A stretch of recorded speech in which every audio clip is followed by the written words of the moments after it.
눈사람에게 엄마라 부르던 아기 스님. 12년 뒤 밝혀진 충격적 비밀에 사찰이 뒤집어졌다. 바람의 소리가 먼저 달라졌다. 산짐승의 울대처럼 거칠게 울부짖던 바람이 하룻밤 사이에 깊은 솜니부를 뒤집어 쓴 듯 묵직하고 먹먹하게 가라앉았다. 계룡산의 지맥이 뻗어내려다 잠시 숨을 고르는 깊은 골짜기, 그 끄트머리에 위태롭게 자리한 개반사.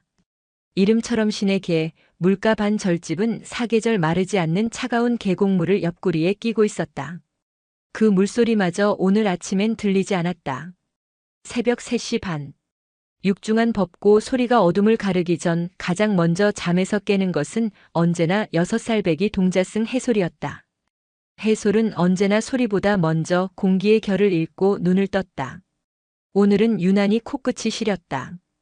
이불 밖으로 내민 작은 발이 나무 바닥의 냉기에 움츠러들었다. 아무 소리도 내지 않고 해솔은 곁에 잠든 사형들의 이불을 끌어 덮어주었다. 10살배기 법일이 잠결에 뒤척이며 발을 뺐지만 해솔은 끈질기게 다시 덮어주었다. 그리곤 자신의 얇은 누비옷을 여미고 살그머니 문을 열었다. 그리고 숨을 멎었다. 어둠이 아니었다. 온 세상이 희미한 빛으로 가득 차 있었다. 소리를 먹어버린 것은 눈이었다. 밤새 내린 눈은 개반사의 기와 지붕도 고목의 거친 가지도 마당의 흙바닥도 구분 없이 덮어버렸다. 거대한 백색의 무명천이 온 세상을 평등하게 감싸 안은 듯했다. 해솔은 작은 손으로 입을 막았다. 하얀 입김이 손가락 사이로 새어나와 왔다. 아이의 목소리는 누구에게도 들리지 않았다. 새벽 예불이 끝나고 공양간에서 아침을 먹을 때도 해솔은 평소의 반도 먹지 못했다. 뜨거운 숭늉으로 겨우 속을 덮인 아이들은 저마다 빗자루와 눈삽을 들고 마당으로 나섰다. 이놈의 눈. 징그럽게도 퍼붓네. 가장 큰 빗자루를 든 법일이 투덜거렸다. 그는 해솔보다 4살이 많았고 절에 온 지도 3년이 더 되었다. 그는 해솔이 갓 들어왔을 때 울기만 하던 이 작은 동생을 가장 귀찮아했다. 해솔아, 너는 저기 해우소 가는 길이나 쓸어. 큰 스님 넘어지시겠다. 해솔은 대답 대신 고개만 꾸벅 숙이고는 제 몸만 한 빗자루를 들고 종종 걸음을 쳤다. 하지만 해솔은 해우소로 가지 않았다. 아이의 발걸음은 마당 한가운데 가장 눈이 많이 쌓인 곳에서 멈췄다. 그곳은 지난 가을 주지 스님인 원영 노스님이 커다란 감나무에서 떨어진 마지막 홍시를 해솔에게 얹어주었던 자리였다. 해솔은 빗자루를 내려놓았다. 그리고는 꽁꽁 언 붉은 손으로 눈을 뭉치기 시작했다. 저 녀석이 미쳤나? 지금 놀 때야? 법일이 소리쳤지만 해솔은 듣지 못했다. 아이의 작은 손은 쉴 새 없이 움직였다. 눈은 생각보다 무거웠고 장갑 없는 손은 금세 감각을 잃어갔다. 하지만 해솔은 멈추지 않았다. 제 몸통만 한 눈덩이를 굴리고 그 위에 머리가 될 작은 눈덩이를 올렸다. 그것은 단순한 놀이가 아니었다. 마치 가장 중요한 경전을 필사하는 수행자처럼 아이의 얼굴에는 비장함마저 감돌았다. 다른 스님들도 하나둘 마당으로 나왔다. 노전을 담당하는 묘각 스님이었다. 그는 개반사에서 가장 규율에 엄격하고 냉철한 이였다. 그는 30 중반의 젊은 나이에도 불구하고 눈빛은 겨울 계곡물보다 차가웠다. 해솔. 묘각의 목소리는 낮고 단호했다. 일과 시간이다. 무엇 하는 게냐? 해솔은 움찔했지만 하던 일을 멈추지 않았다. 아이는 작은 조약돌 2개를 주워 눈에 박았다. 그리고 꺾어진 나뭇가지를 주워 입을 만들었다. 묘각 스님이 한 걸음 다가섰다. 그의 그림자가 눈사람과 해솔을 동시에 덮었다.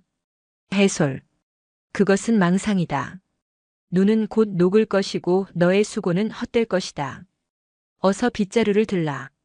묘각의 말은 법이었고 개반사의 누구도 거역할 수 없었다. 하지만 해솔은 고개를 저었다. 아닙니다. 무엇이 아니란 말이냐? 헛되지 않습니다. 해솔은 마지막으로 눈사람의 얼굴을 정성껏 다듬었다. 차가운 눈의 표면을 쓸고 또 쓸었다. 마치 세상에서 가장 귀한 것을 만지듯. 그리고는 자신이 잠자는 방으로 뛰어갔다. 잠시 후 아이는 자신의 유일한 것을 들고 나왔다. 그것은 목도리라고 부르기에도 민망한 색이 바래고 가장자리가 해진 낡은 천조각이었다. 잿빛도 아니고 갈색도 아닌 수많은 시간을 견뎌낸 얼룩덜룩한 색. 해솔은 까치발을 하고 그 낡은 천조각을 눈사람의 목에 둘러주었다. 천이 너무 낡고 뻣뻣해서 마치 눈사람을 껴안는 듯한 모양새가 되었다. 묘각 스님은 그 천조각을 알아보았다. 해솔이 1년 전 이 절의 문턱을 넘을 때 거의 숨이 끊어지기 직전의 몸으로 유일하게 손에 쥐고 있던 것이었다. 당시 주지 스님인 원영 노스님이 그것을 거두려 하자 아이는 죽은 듯이 웅크리고 있다가 짐승처럼 스님의 손을 물어뜯으려 했었다. 그 이후로 누구도 그 천을 만지지 못했다. 그런데 지금 해솔은 그것을 눈사람에게 둘러주었다. 묘각 스님의 미간이 깊게 패였다. 그는 집착이라는 두 글자를 입에 담으려다 가까스로 참아냈다. 모든 일이 끝났다. 해솔은 자신의 붉게 튼 손을 맞잡고 눈사람을 올려다보았다. 그리고 해맑게 정말 오랜만에 보는 맑은 얼굴로 웃었다. 이제 안 추워요, 엄마. 그 순간 묘각 스님 뒤에서 모든 것을 지켜보던 법일이 기어코 웃음을 터뜨렸다. 푸하. 엄마래. 해솔아, 내 엄마는 눈사람이냐? 얼어 죽은 내 엄마가 눈사람이 돼서 돌아왔냐? 법일의 악에 없는 그러나 잔인한 놀림에 다른 동자승들도 킥킥거렸다. 해솔의 얼굴에서 웃음기가 사라졌다. 아이는 법일을 노려보지 않았다. 그저 묵묵히 자신의 몸보다 큰 빗자루를 다시 집어들었다. 그리고는 해우소로 가는 길이 아니라 자신이 만든 눈사람 주변에 눈을 쓸기 시작했다. 마치 신성한 법당 앞을 정돈하듯이. 묘각 스님은 더 이상 아무 말도 하지 않았다. 그는 차갑게 돌아섰다. 그의 입에서 나온 말은 하나뿐이었다. 오늘 공양간 청소는 법일이 맡도록 해라. 입을 놀렸으니 손을 놀려야지. 법일의 얼굴이 하얗게 질렸다. 해솔은 그 말에도 아랑곳하지 않았다. 아이는 매일 새벽 예불이 끝나면 가장 먼저 마당으로 달려왔다. 눈사람 앞에 가부좌를 틀고 앉아 조용히 이야기를 나눴다. 오늘은 숭늉이 뜨거웠어요. 묘각 스님이 법일 사형을 혼냈어요. 저는 괜찮아요. 하나도 안 아파요. 눈은 그 후로도 며칠을 더 내렸다. 해솔의 손은 붉은 길을 넘어 검붉게 터져 피가 배어나왔다. 하지만 아이는 아랑곳하지 않고 눈사람을 돌봤다. 주지 스님인 원영 노스님은 그저 멀리서 자신의 방 창호지 틈으로 그 모습을 지켜볼 뿐이었다. 노스님의 깊은 눈에는 그 누구도 읽을 수 없는 연민과 시간의 무게가 담겨 있었다. 겨울은 깊어졌다. 개반사를 둘러싼 산맥은 거대한 수묵화가 되었고 계곡물은 두꺼운 얼음장 밑에서 겨우 숨을 쉬었다. 절간의 일과는 혹독했다. 어린 동자승들에게 겨울은 수행의 또 다른 이름이었다. 해솔의 일과도 마찬가지였다.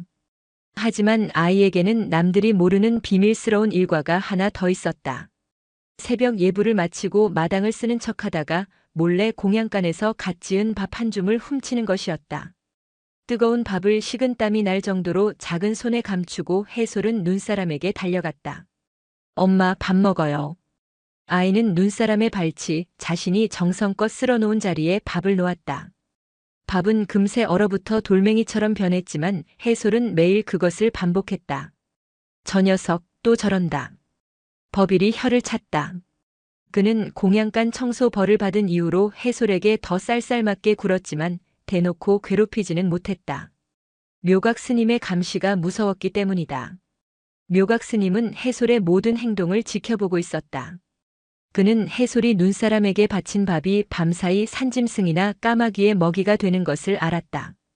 그는 그것이 헛된 공양이며 어리석은 집착의 증거라고 생각했다.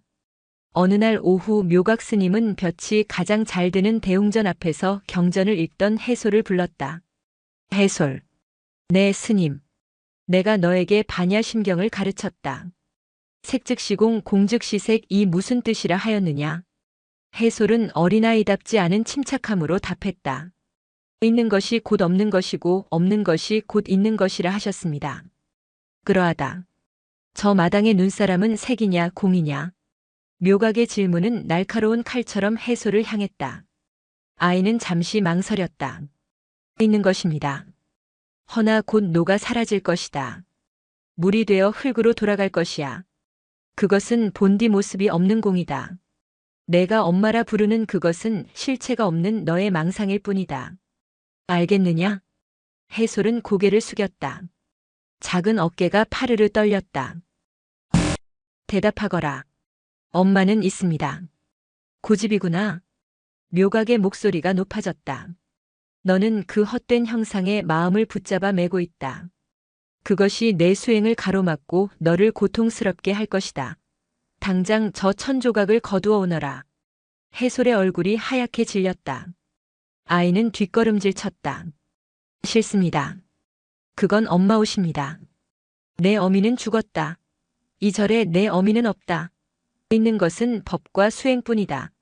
묘각은 성큼성큼 눈사람에게 다가갔다.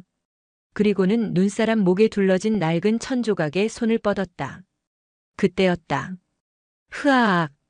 해솔이 비명을 지르며 묘각의 다리를 물어뜯을 듯이 달려들었다. 아이는 묘각의 장삼 자락을 붙잡고 눈사람을 가로막았다. 안 돼요. 만지지 마세요. 엄마 만지지 마세요. 아이는 울부짖었다.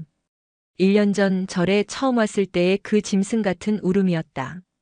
묘각은 그 모습에 질린 듯 손을 거두고 그 자리에 우뚝 섰다. 그의 얼굴은 분노인지 슬픔인지 모를 기묘한 표정으로 일그러졌다. 그는 자신의 손을 내려다보았다. 몇 년 전 바로 그날처럼. 그것은 1년 전 바로 이맘때였다. 묘각은 새벽 예불을 위해 종을 치러 가던 길이었다. 산문 밖에 무엇인가 검은 물체가 웅크리고 있었다. 처음엔 짐승인 줄 알았다. 가까이 다가갔을 때 그는 얼어붙었다. 한 여인이었다. 얇은 무명옷 한 장만 걸친 여인이 무언가를 품에 꼭 안은 채 눈 속에 파묻혀 있었다. 이미 숨은 끊어져 있었고 온몸은 얼음장 같았다. 여인이 품에 안고 있던 것은 바로 이 낡은 천조각에 쌓인 작은 아이였다. 여인은 마지막 힘을 다해 자신의 체온으로 아이를 감싸고 그 위에 이 천을 덮었던 것이다. 묘각이 아이를 안아 올리려 할 때 아이는 죽은 어미의 옷자락과 이 천조각을 함께 쥐고 놓지 않았다. 묘각이 억지로 아이를 떼어내려 하자 얼어붙은 어미의 손에서 천조각의 일부가 찢겨져 나갔다. 아이는 그 찢어진 천조각을 손에 쥔 채 묘각의 품에 안겨 절 안으로 들어왔다. 그것이 해솔이었다. 묘각은 그날의 감촉을 잊을 수 없었다. 죽음의 냉기와 그 속에서 기적처럼 살아남은 생명의 온기를. 그리고 그 생명이 매달렸던 집착의 증거인 그 천조각을. 묘각은 해솔을 보았다. 아이는 여전히 눈물을 뚝뚝 흘리며 눈사람 앞을 가로막고 서 있었다. 묘각은 조용히 돌아섰다. 그는 아무 말 없이 자신의 처소로 들어가 버렸다. 그날 밤 주지 스님인 원영 노스님이 묘각을 불렀다. 묘각. 내가 오늘 해솔을 다그쳤다 들었다. 스님. 저 아이의 집착이 너무 깊습니다. 저러다간 봄이 오면 저 눈이 녹으면 아이의 마음도 함께 무너질 것입니다. 고통은 미리 떼어내는 것이 자비라 배웠습니다. 원영 노스님은 찻잔을 들어 향을 맡았다. 자비라 묘각. 너는 1년 전 그날 내가 그 아이를 안아들었을 때를 기억하느냐. 묘각의 어깨가 움찔했다. 그 아이가 쥔 것은 천조각이 아니었다. 어미의 마지막 온기였지. 너는 그 온기를 떼어내려 했던 것이고. 허나 스님, 그것은 이미 식어버린 온기였습니다. 죽음이었습니다. 그럴지도. 허나 묘가가. 얼음도 온도가 있느니라. 영하 10도의 얼음과 영하 1도의 얼음은 다르지. 아이에게 그 천조각은 영하 10도의 절망 속에서 붙잡은 영하 1도의 온기다. 그것마저 빼앗으면 아이는 무엇을 잡고 이 겨울을 나겠느냐. 하지만 진리가 아이를 살리는 것이냐, 아이가 진리를 찾는 것이냐.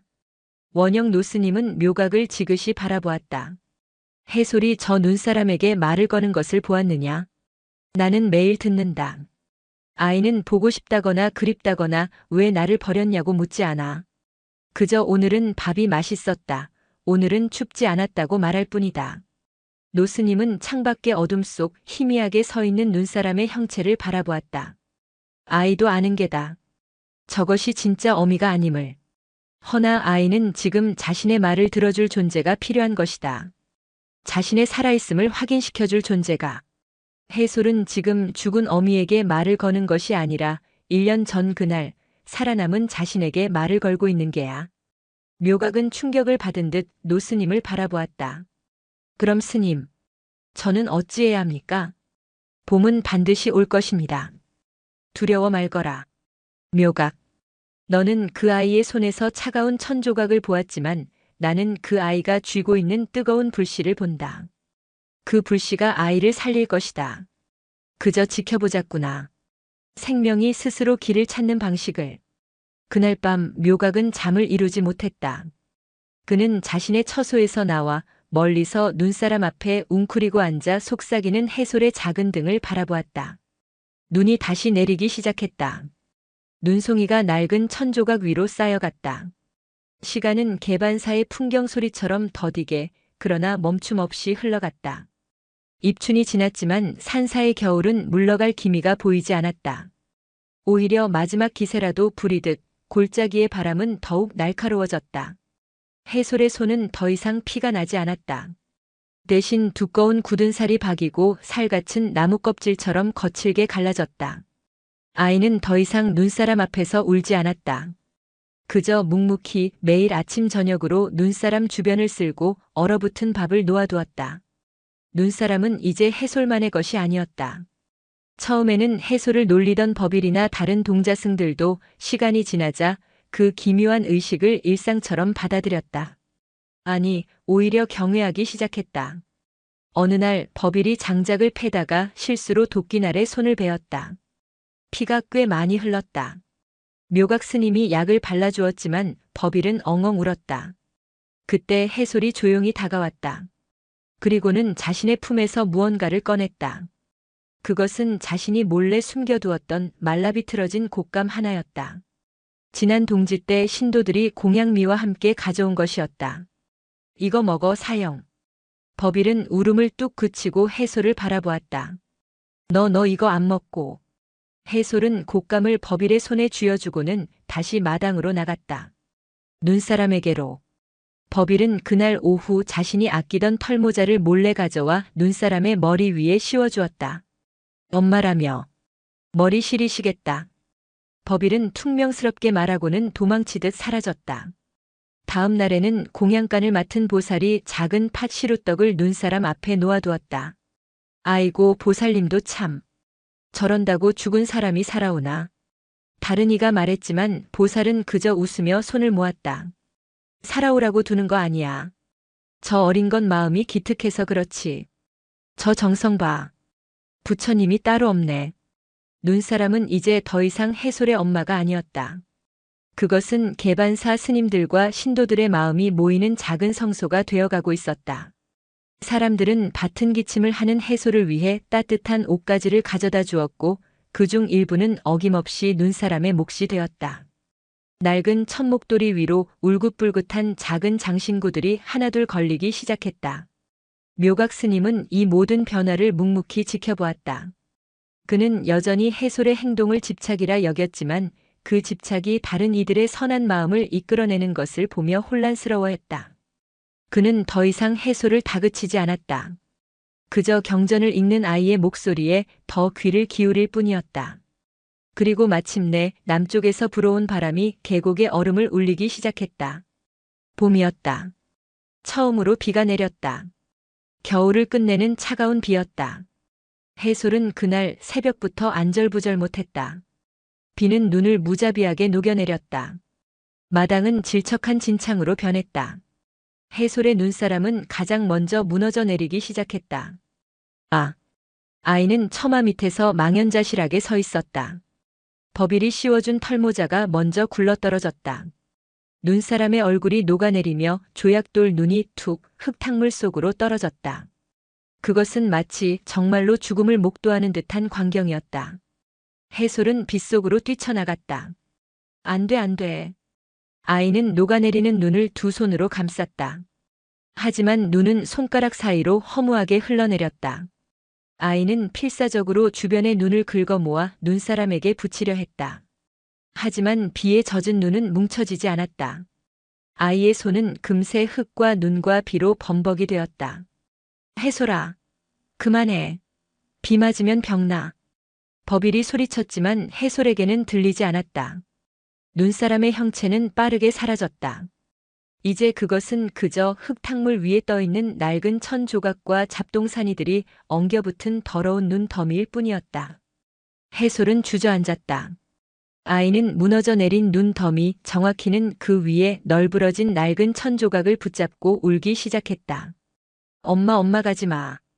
그것은 1년 전 어미의 시신을 붙잡고 울부짖던 그날의 통곡이었다. 억눌러왔던 모든 슬픔, 그리움, 원망이 한꺼번에 터져나왔다. 아이는 흙탕물 속에서 뒹굴며 낡은 천을 끌어안고 서럽게 울었다. 엄마, 나도 데려가. 나 혼자 두지 마. 추워. 춥단 말이야. 그때까지 지켜보던 묘각 스님이 더는 참을 수 없다는 듯 뛰쳐나왔다. 해솔, 그만하거라. 모든 것은 인연 따라 왔다가 인연 따라가는 법. 그것은 눈일 뿐이다. 묘각은 해솔의 팔을 잡아 일으키려 했다. 하지만 해솔은 젖은 천조각을 놓지 않았다. 아이는 묘각을 노려보았다. 아이의 눈은 분노와 절망으로 이글거렸다. 스님은 몰라요. 스님은 아무것도 몰라. 이게 그냥 천인 줄 알아요? 이건. 해솔은 말을 잇지 못하고 다시 울음을 터뜨렸다. 그때였다. 묘각의 등 뒤에서 묵직한 목소리가 들려왔다. 묘각. 주지 스님인 원영 노스님이었다. 노스님은 삿갓도 쓰지 않은 채 쏟아지는 비를 그대로 맞으며 서 있었다. 그만두거라. 아이가 마지막 인사를 하고 있지 않느냐. 스님. 하지만 저것은 망상입니다. 저 아이를 고통해서. 고통이라. 원영 노스님은 해솔에게 다가갔다. 노스님은 묘각처럼 아이를 일으키려 하지 않았다. 대신 아이의 곁에 그 흙탕물 속에 함께 무릎을 꿇었다. 노스님은 해솔의 손에 쥐어진 낡은 천조각을 지그시 바라보았다. 그리고는 자신의 크고 따뜻한 손으로 흙탕물에 젖은 해솔의 작은 손을 감싸 쥐었다. 해솔아. 많이 추웠구나. 그 한마디에 해솔의 울음이 잠시 멎었다. 어미가 널 지키려다 많이 추웠을 게다. 그리고 너는 그 추위를 기억하느라 너 또한 많이 추웠구나. 노스님은 흙탕물 속에 반쯤 파묻힌 낡은 천 조각의 다른 쪽 끝을 천천히 집어들었다. 이 천이 내 어미의 마지막 온기였지. 노스님은 천에 묻은 흙을 털어내지 않았다. 그저 젖은 천을 해솔의 손과 함께 감싸 쥐었다. 허나 해솔아. 보거라. 노스님은 눈사람이 녹아내린 자리, 흙과 물이 뒤엉킨 그곳을 가리켰다. 이제 이 천은 내 어미의 온기만이 아니게 되었다. 저길 보아라. 저기 버빌 사형의 털모자가 젖어 있고 공양간 보살님의 팥떡이 녹아 스며들어 있다. 내가 매일 바친 밥알도 저 흙 속에 섞여 있겠지. 그리고 노스님은 해솔을 안아 일으켰다. 그리고는 빗물로 범벅이 된 해솔의 얼굴을 자신의 마른 소매자락으로 닦아주었다.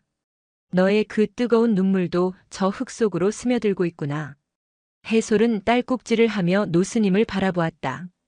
그것이 무슨 뜻입니까? 눈사람은 녹았지만 사라진 것이 아니란 뜻이다. 내 어미의 온기는 이제 너와 이 절의 모든 인연들과 함께 저 흙 속에 살아 숨쉬게 된 게야. 원영 노스님은 묘각을 돌아보았다.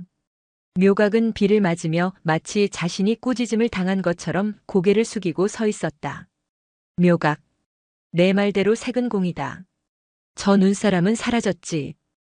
허나 공 또한 색이다. 저 아이의 마음과 우리가 보탠 마음들이 모여 저 흙은 이제 그냥 흙이 아니게 되었다. 새로운 생명을 틔울 준비를 마친 따뜻한 색이 된 게야. 노스님은 해솔의 손에서 낡은 천조각을 부드럽게 빼내었다. 해솔아. 이것은 이제 내 어미의 옷이 아니다. 내가 한겨울을 무사히 이겨냈다는 너의 수행의 증거다. 노스님은 젖은 천을 묘각에게 건넸다. 깨끗이 빨아 부처님 전에 공양 올리거라. 저 천조각은 이 절에서 가장 치열했던 수행의 기록이다. 묘각은 떨리는 손으로 그 젖고 더러워진 천조각을 받아들었다. 그것은 차갑고 무거웠다. 마치 1년 전 그날 자신이 안았던 그 아이의 무게처럼 느껴졌다. 해솔은 더 이상 울지 않았다. 아이는 비를 맞으며 눈사람이 사라진 그 빈자리를 멍하니 바라보았다. 흙탕물 속에서 버빌이 씌워주었던 털모자의 붉은 실밥이 유난히 선명하게 빛나고 있었다. 겨울의 장례는 그렇게 끝났다. 비는 사흘을 더 내렸다. 개반사 마당의 눈은 흔적도 없이 사라졌다. 해솔이 엄마라고 불렀던 그 자리에는 이제 질척이는 흙과 버빌이 씌워주었던 붉은 털모자에 해진 실오라기 그리고 정체를 알 수 없는 잡동사니들만 남아 음울하게 가라앉아 있었다. 해솔은 더 이상 그 자리를 향해 울지 않았다. 원영 노스님의 말씀이 아이의 가슴에 깊이 새겨진 것인지 아니면 모든 슬픔을 그 빗속에서 쏟아내버린 것인지는 알 수 없었다. 아이는 다시 6살배기 동자승의 침묵으로 돌아왔다. 새벽에 일어나고 예불에 참석하고 경전을 읽고 마당을 쓸었다. 변한 것이 있다면 아이의 빗자루질이 향하는 곳이었다. 해솔은 더 이상 해우소 가는 길을 쓸지 않았다. 다른 사형들이 대웅전 앞을 쓸 때도 해솔은 묵묵히 눈사람이 녹아내린 그 흙 무더기 주변을 쓸었다. 다른 스님들은 그 모습을 안타깝게 바라보았다. 아직 미련을 못 버렸구먼. 쯧쯧 저러다 흙먼지 속에서 환영이라도 볼까 무섭네. 버빌은 차마 아무 말도 하지 못했다. 그는 흙탕물에 뒹굴던 자신의 붉은 털모자를 주워 깨끗이 빨아두었지만 해솔에게 돌려줄 용기가 나지 않았다. 묘각 스님은 해솔의 그 새로운 집착을 날카롭게 지켜보았다. 형태는 사라졌으되 마음에 남은 상이 흙으로 옮겨갔을 뿐이다. 눈에 대한 집착이 흙에 대한 집착으로 변했을 뿐 본질은 같다. 그는 이번에야말로 저 어리석은 미망을 뿌리 뽑아야 한다고 생각했다. 그는 원영 노스님의 방식이 너무 무르다고 여겼다. 자비는 때로 썩은 살을 도려내는 칼처럼 차가워야 했다. 해솔. 묘각은 마당 한가운데 쪼그려 앉아 흙바닥에서 무언가를 골라내고 있는 해솔의 뒤에 섰다. 무엇을 하느냐? 해솔이 돌아보았다. 아이의 손에는 흙에 섞인 작은 돌멩이들이 쥐어져 있었다. 돌을 고릅니다. 왜지? 그 흙은 밭을 일굴 흙도 탑을 쌓을 흙도 아니다. 그저 마당의 흙일 뿐이다. 너는 아직도 그 헛된 자리에 미련을 두고 있구나. 눈은 녹아 물이 되었고 물은 흘러 바다로 갔을 터. 이제 그곳엔 아무것도 없다. 내 어미도 내 마음도. 해솔은 묵묵히 묘각을 올려다보았다. 아이의 눈은 더 이상 울지 않았지만 비에 젖은 흙처럼 깊게 가라앉아 있었다. 스님. 그래 말해보거라. 스님은 따뜻한 흙을 만져보셨습니까? 묘각은 말문이 막혔다. 흙은 언제나 차가운 것입니다. 아닙니다. 해솔은 단호하게 고개를 저었다. 봄볕을 받은 흙은 따뜻합니다. 비를 맞은 흙은 무겁습니다. 그리고 아이는 자신의 작은 손바닥을 폈다. 그 위에 흙을 한 줌 올려놓았다. 제 눈물이 스며든 흙은 슬픈 냄새가 납니다. 해솔은 흙을 다시 그 자리에 내려놓고 조약돌을 골라내는 일을 계속했다. 묘각은 그 자리에 서서 움직일 수 없었다. 슬픈 냄새가 나는 흙이라. 그는 수십 년간 경전을 읽고 화두를 붙잡았지만 흙에서 냄새를 맡아볼 생각은 단 한 번도 해본 적이 없었다. 그날 묘각은 원영 노스님을 찾아갔다. 스님. 해솔이 또다시 흙에 집착하고 있습니다. 이번에는 흙에서 냄새를 맡고 돌을 골라내고 있습니다. 저러다 마음의 병이 깊어질까 두렵습니다. 원영 노스님은 찻잔을 내려놓고 창밖의 해솔을 바라보았다. 아이는 이제 산기슭에서 양지 바른 곳에 흙을 두 손으로 파서 그것을 마당의 흙 무더기 위로 옮기고 있었다. 마치 무덤에 새 흙을 덮어주듯이. 묘가가. 네 스님. 저 아이가 흙에서 무엇을 가져오려 하는 것 같으냐 아니면 흙에게 무엇을 주려 하는 것 같으냐. 묘각은 선뜻 대답하지 못했다. 가져오려 하는 것 같습니다. 죽은 어미의 환영 혹은 위로를 말입니다. 원영은 고개를 저었다. 아니다. 저 아이는 지금 주고 있다. 잃어버린 어미에게 주지 못한 것. 자신의 정성, 자신의 온기, 자신의 시간을 저 흙에게 대신 주고 있는 게야. 해솔은 지금 흙을 공양하고 있다. 흙을 공양한단 말씀이십니까? 그렇지. 헛된 망상을 좇는 것이 아니라 슬픔을 다스리는 자신만의 의식을 치르고 있는 게다. 눈을 뭉쳐 어미의 형상을 만들었던 것은 슬픔의 시작이었고 이제 저 흙을 돌보는 것은 슬픔을 갈무리하는 과정이다. 그냥 두어라. 저 아이는 지금 흙 속에서 답을 찾고 있다. 묘각은 물러났지만 여전히 의구심을 거두지 못했다. 봄은 완연해졌다. 개반사 뒤뜰의 살구나무가 꽃망울을 터뜨리고 골짜기의 얼음이 전부 녹아 계곡물 소리가 다시 요란해졌다. 해솔의 의식은 계속되었다. 아이는 매일 밥을 먹고 나면 자신의 밥그릇에 물을 조금 받아 그 흙 무더기에 부어주었다. 법일은 더 이상 해솔을 놀리지 않았다. 그는 오히려 다른 동자승들이 그 근처에서 장난치는 것을 막았다. 야, 저리 가. 해솔이 엄마 밭에 들어가면 안 돼. 엄마 밭. 그것은 이제 해솔의 흙 무더기를 부르는 새로운 이름이 되었다. 그러던 어느 날 이른 아침 법고 소리가 울리기 직전이었다. 새벽 일찍 마당에 나온 법일이 무언가를 보고 그 자리에 얼어붙었다. 스님, 묘각 스님, 빨리 나와보세요. 법일의 다급한 외침에 묘각이 가장 먼저 달려나왔다. 무슨 소란이냐? 법일은 손가락으로 엄마 밭을 가리켰다. 저기요. 묘각의 시선이 그곳으로 향했다. 해솔이 매일같이 돌보던 그 흙 무더기. 그 한가운데 아주 작은 그러나 힘찬 두 개의 떡잎이 흙을 뚫고 솟아나 있었다. 그것은 잡초가 아니었다. 굵고 단단한 줄기에서 뻗어나온 연두빛 생명이었다. 에게. 묘각은 홀린 듯 다가가 그 앞에 쪼그려 앉았다. 그때 새벽 예불을 위해 나오던 해솔이 그 광경을 목격했다. 아이는 자신의 눈을 비볐다. 그리고는 천천히, 아주 천천히 다가왔다. 해솔은 싹의 냄새를 맡으려는 듯 그 위에 얼굴을 가까이 가져갔다. 그것은 매화싹이었다. 매화는 본디 늦겨울, 눈 속에서 피어나는 꽃이다.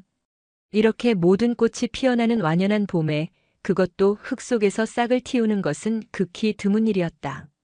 어떻게 이 자리에 매화가? 묘각은 중얼거렸다.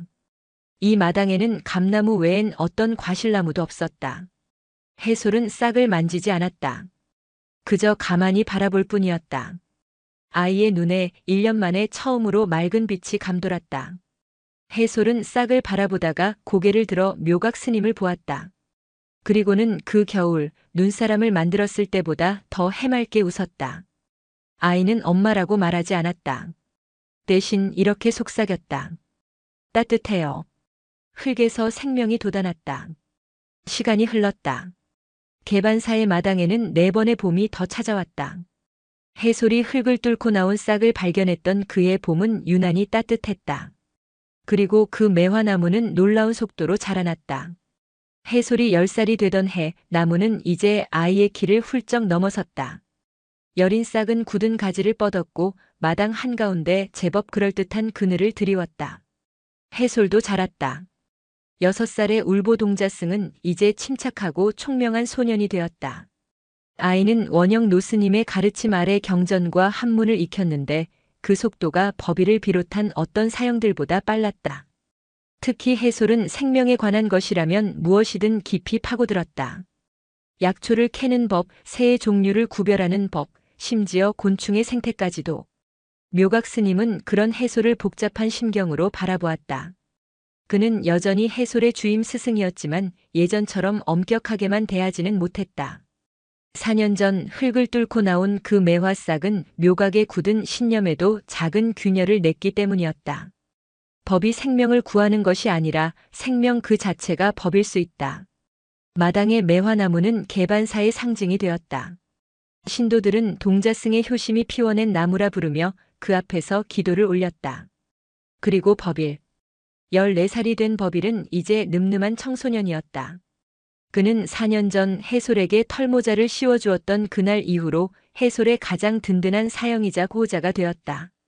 공부보다는 몸을 쓰는 일에 소질이 있던 그는 묘각 스님의 지시를 받아 절의 살림을 도맡았다. 해솔에게 유일하게 변하지 않은 일과가 있다면 매일 아침 매화나무의 상태를 살피는 것이었다. 나무는 마치 해솔의 보살핌에 화답하듯 해마다 늦겨울이면 다른 어떤 매화보다도 희고 탐스러운 꽃을 피워냈다. 그러던 그해 여름 끔찍한 가뭄이 닥쳤다. 한 달이 넘도록 비 한 방울 내리지 않았다. 계룡산 지맥을 휘감던 계곡물은 바닥을 드러냈고 계반사의 유일한 우물물도 하루가 다르게 줄어들었다. 이러다간 공양미를 씻을 물도 없겠습니다. 버빌이 물지개를 내려놓으며 헉헉거렸다. 이젠 산 너머 마을까지 내려가야 겨우 물을 길어올 수 있었다. 절의 모든 것이 말라가기 시작했다. 텃밭의 채소는 누렇게 떴고 스님들의 얼굴에도 근심이 가득했다. 그리고 매화나무도 시들기 시작했다. 처음엔 잎사귀가 노랗게 변하더니 이네가지 끝이 바싹 말라 비틀어졌다. 해솔은 매일 자신의 마른 입술을 적실 한 모금의 물이라도 나무 뿌리에 부어주려 애썼다. 안 돼. 묘각 스님이 해솔을 막아섰다. 그의 목소리는 가뭄처럼 메마르고 단호했다. 어느새 원영 노스님은 연로하여 방사에 머무는 시간이 길어졌고 절의 실질적인 운영은 묘각이 맡고 있었다. 해솔. 지금은 사람이 살아야 할 때다. 내가 마실 물 한 모금이 아쉬운 때에 나무에게 물을 줄 순 없다. 하지만 스님 이 나무는 그저 나무일 뿐이다. 묘각은 해솔의 눈을 똑바로 바라보았다. 내 마음이 깃든 나무일지는 모르나 결국은 나무다. 모든 생명은 제각기 주어진 인연의 무게를 감당해야 한다. 저 나무의 인연이 여기까지라면 우리는 그것을 받아들여야 한다. 스님. 그때 버빌이 끼어들었다. 그는 해솔을 자신의 등 뒤로 숨기듯 막아섰다. 스님, 너무하십니다. 저 나무는 그냥 나무가 아닙니다. 저건 해솔이 마음입니다. 저 나무가 죽으면 해솔이도. 버빌, 물러서라. 묘각의 목소리에 서리가 내렸다. 너는 수행자가 어찌 감상에 빠져본지를 보지 못하느냐. 흙에서 난 것은 흙으로 돌아가는 법. 그것이 순리다. 해솔은 버빌의 옷자락을 뒤로 잡아당겼다. 괜찮아요, 사형. 해솔은 묘각 스님을 향해 묵묵히 합장하고는 돌아섰다. 아이는 아무런 불평도 원망도 하지 않았다. 그저 그날부터 마당을 쓰는 시간을 줄이고 산에 올라 마른 솔잎을 긁어 모았다. 그리고는 그 솔잎을 매화나무 뿌리 주변에 두툼하게 덮어주었다. 조금의 습기라도 날아가지 않도록 하려는 것이었다. 묘각은 그 모습을 보며 저 아이가 드디어 집착을 놓는 법을 배우는구나 하고 생각했다. 하지만 그날 밤이었다. 자시 모두가 잠든 시각. 묘각은 갈증에 잠을 깼다. 그는 머리맡에 둔 자신의 물그릇에 손을 뻗었다. 그릇은 비어 있었다. 이상하다. 분명히 자기 전에 마실 물을 떠두었는데. 그는 밖에서 들려오는 미세한 소리에 귀를 기울였다. 사박사박. 누군가 마당을 걷는 소리. 묘각은 방문을 열었다. 달빛이 하얗게 부서지는 마당 한가운데 해솔이 서 있었다. 아이는 자신의 밥그릇에 담긴 물을 매화나무 뿌리 위에 한 방울 한 방울 떨어뜨리고 있었다. 그것은 묘각이 마시려 했던 바로 그 물이었다. 묘각의 온몸에 피가 거꾸로 솟는 듯 했다. 해솔. 아이의 어깨가 화들짝 떨렸다. 내가 어찌 스승의 물을 훔쳐. 묘각은 성큼성큼 다가가 아이의 손에 들린 그릇을 빼앗아 들었다. 그릇은 거의 비어 있었다. 너는 지금 내 스승을 속이고 목마른 대중을 기만했다. 그깟 나무 하나를 살리겠다고. 해솔은 고개를 숙인 채 얇은 몸을 파르르 떨었다. 아이의 입술은 바싹 말라 갈라져 있었다. 대답하거라, 해솔. 이 나무가 내 스승보다 내 사형들보다 중하단 말이냐? 그때 해솔이 천천히 고개를 들었다. 아이의 눈은 울고 있지 않았다. 그 눈에는 4년 전 싹을 발견했을 때보다 더 깊고 단단한 빛이 서려 있었다. 스님. 그래, 변명이라도 해보거라. 이 나무는 4년 전 그 눈사람이 녹은 자리에 났습니다. 그걸 모르는 이가 있느냐? 그 자리는 제 어머니의 온기만 스며든 곳이 아닙니다. 해솔의 목소리는 작았지만 고요한 마당을 쩌렁쩌렁 울렸다. 그 흙 속에는 제 눈물과 버빌 사형의 털모자와 보살님의 팥떡과 스님들의 걱정이 함께 스며들었습니다. 이 나무는 저 혼자 키운 것이 아닙니다. 아이는 마른 입술을 핥았다. 이 나무가 죽으면 그 겨울 우리가 함께 보냈던 마음도 죽는 것입니다. 이것은 그냥 나무가 아닙니다. 스님. 이것은 증거입니다. 무슨 증거란 말이냐? 가장 차가운 절망 속에서도 온기가 피어날 수 있다는 증거입니다. 스님은 저에게 색즉시공이라 하셨습니다. 하지만 원영 스님께서는 공즉시색이라 하셨습니다. 이 나무는 저희의 보이지 않던 마음이 눈에 보이는 형상으로 태어난 것입니다. 이것이 죽게 내버려 둘 수는 없습니다. 묘각은 그 자리에 얼어붙었다. 10살배기 아이의 입에서 나온 말이라고는 믿을 수 없는 너무도 날카롭고 뜨거운 법문이었다. 묘각은 해솔의 얼굴을 보았다. 그리고 자신이 들고 있는 빈 물그릇을 보았다. 그는 자신이 지금 아이의 집착을 꾸짖는 것이 아니라 아이의 신념을 가로막고 있음을 깨달았다. 내가 틀렸던 것인가? 저 아이는 집착하는 것이 아니다. 지키고 있는 것이다. 묘각은 그 길로 대웅전으로 향했다. 그리고는 부처님 전에 올린 공양수 그 귀한 물그릇을 들고 나왔다. 법일과 해솔을 포함한 모든 스님들은 부처님께 올린 물에 손을 대는 것은 금기 중의 금기임을 알고 있었다. 묘각은 망설임 없이 그 물을 들고 매화나무로 걸어갔다. 스스님, 해솔이 경악하며 외쳤다. 묘각은 아이를 바라보았다. 부처님께서는 이미 저 물을 받으셨을 게다. 그리고는 맑은 물을 천천히 매화나무 뿌리 위에 부었다. 부처님께서는 목마른 중생을 외면하지 않으신다. 하물며 저리도 간절한 생명을 어찌 외면하시겠느냐. 부처님께서는 기다리실 수 있으나 생명은 기다릴 수 없다. 묘각은 자신의 수행 역사상 가장 큰 파괴를 저지르고 있었다. 하지만 그의 마음은 역설적으로 그 어느 때보다 평온했다.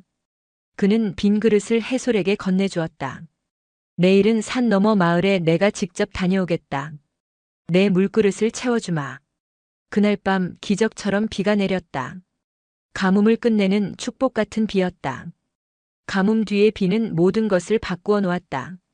매화나무는 거짓말처럼 다시 푸른 잎을 틔웠고 개반사는 활기를 되찾았다.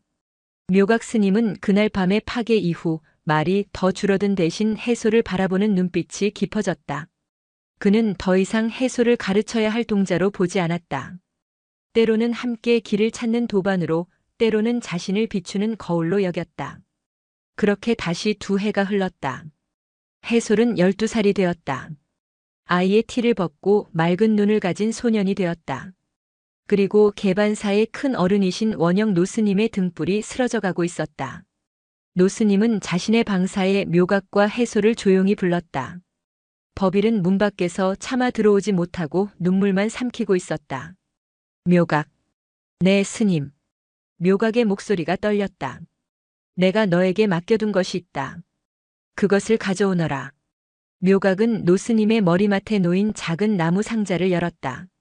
그 안에는 6년 전 묘각이 빨아서 부처님께 공양 올렸던 그 낡고 해진 천 조각이 세월의 흔적을 더한 채고이 접혀 있었다. 원영 노스님은 마른 손을 내밀어 해솔을 불렀다. 해솔아, 이리 가까이 오너라. 해솔이 노스님의 손을 잡았다. 노스님의 손은 얼음장처럼 차가웠다. 너에게 들려줄 이야기가 있다. 이제는 내가 알아야 할 때가 되었느니라. 노스님은 묘각에게 그 천 조각을 해솔의 손에 쥐어주라고 했다. 해솔은 6년 만에 다시 만져보는 그 거칠고 차가운 감촉에 숨을 멈췄다. 해솔아, 너는 저 매화나무가 내 어머니라 여겼더냐? 모든 마음이 모인 곳이라 여겼습니다. 그렇지. 옳은 말이다. 노스님은 희미하게 웃었다. 허나 너는 아직 그 모든 마음이 무엇인지 다 알지 못한다.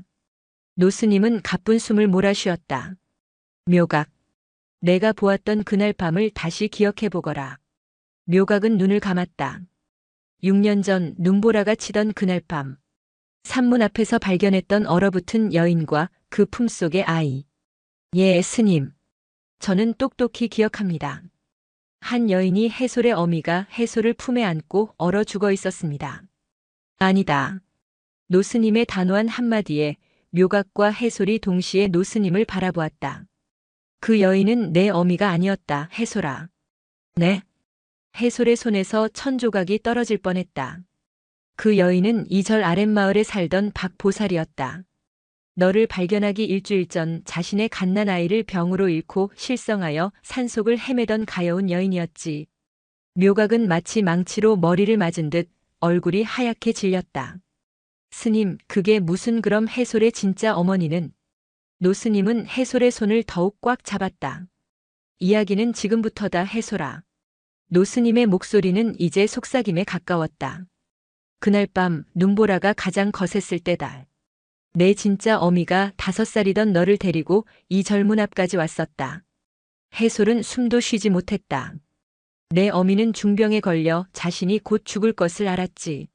너를 살리고자 이 절까지 왔지만 차마 문을 두드릴 용기가 나지 않았던 게다.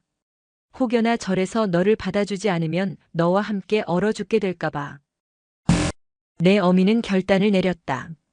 자신이 입고 있던 마지막 겉옷, 그리고 내가 덮고 있던 이 낡은 천 조각 해솔의 어머니가 아끼던 목도리였다를 벗어 너에게 겹겹이 둘러주었다. 그리고는 너를 산문 기둥 뒤 눈이 덜 들이치는 곳에 앉혔지. 노스님은 해솔의 눈을 바라보았다. 해솔아, 여기서 잠깐만 기다려.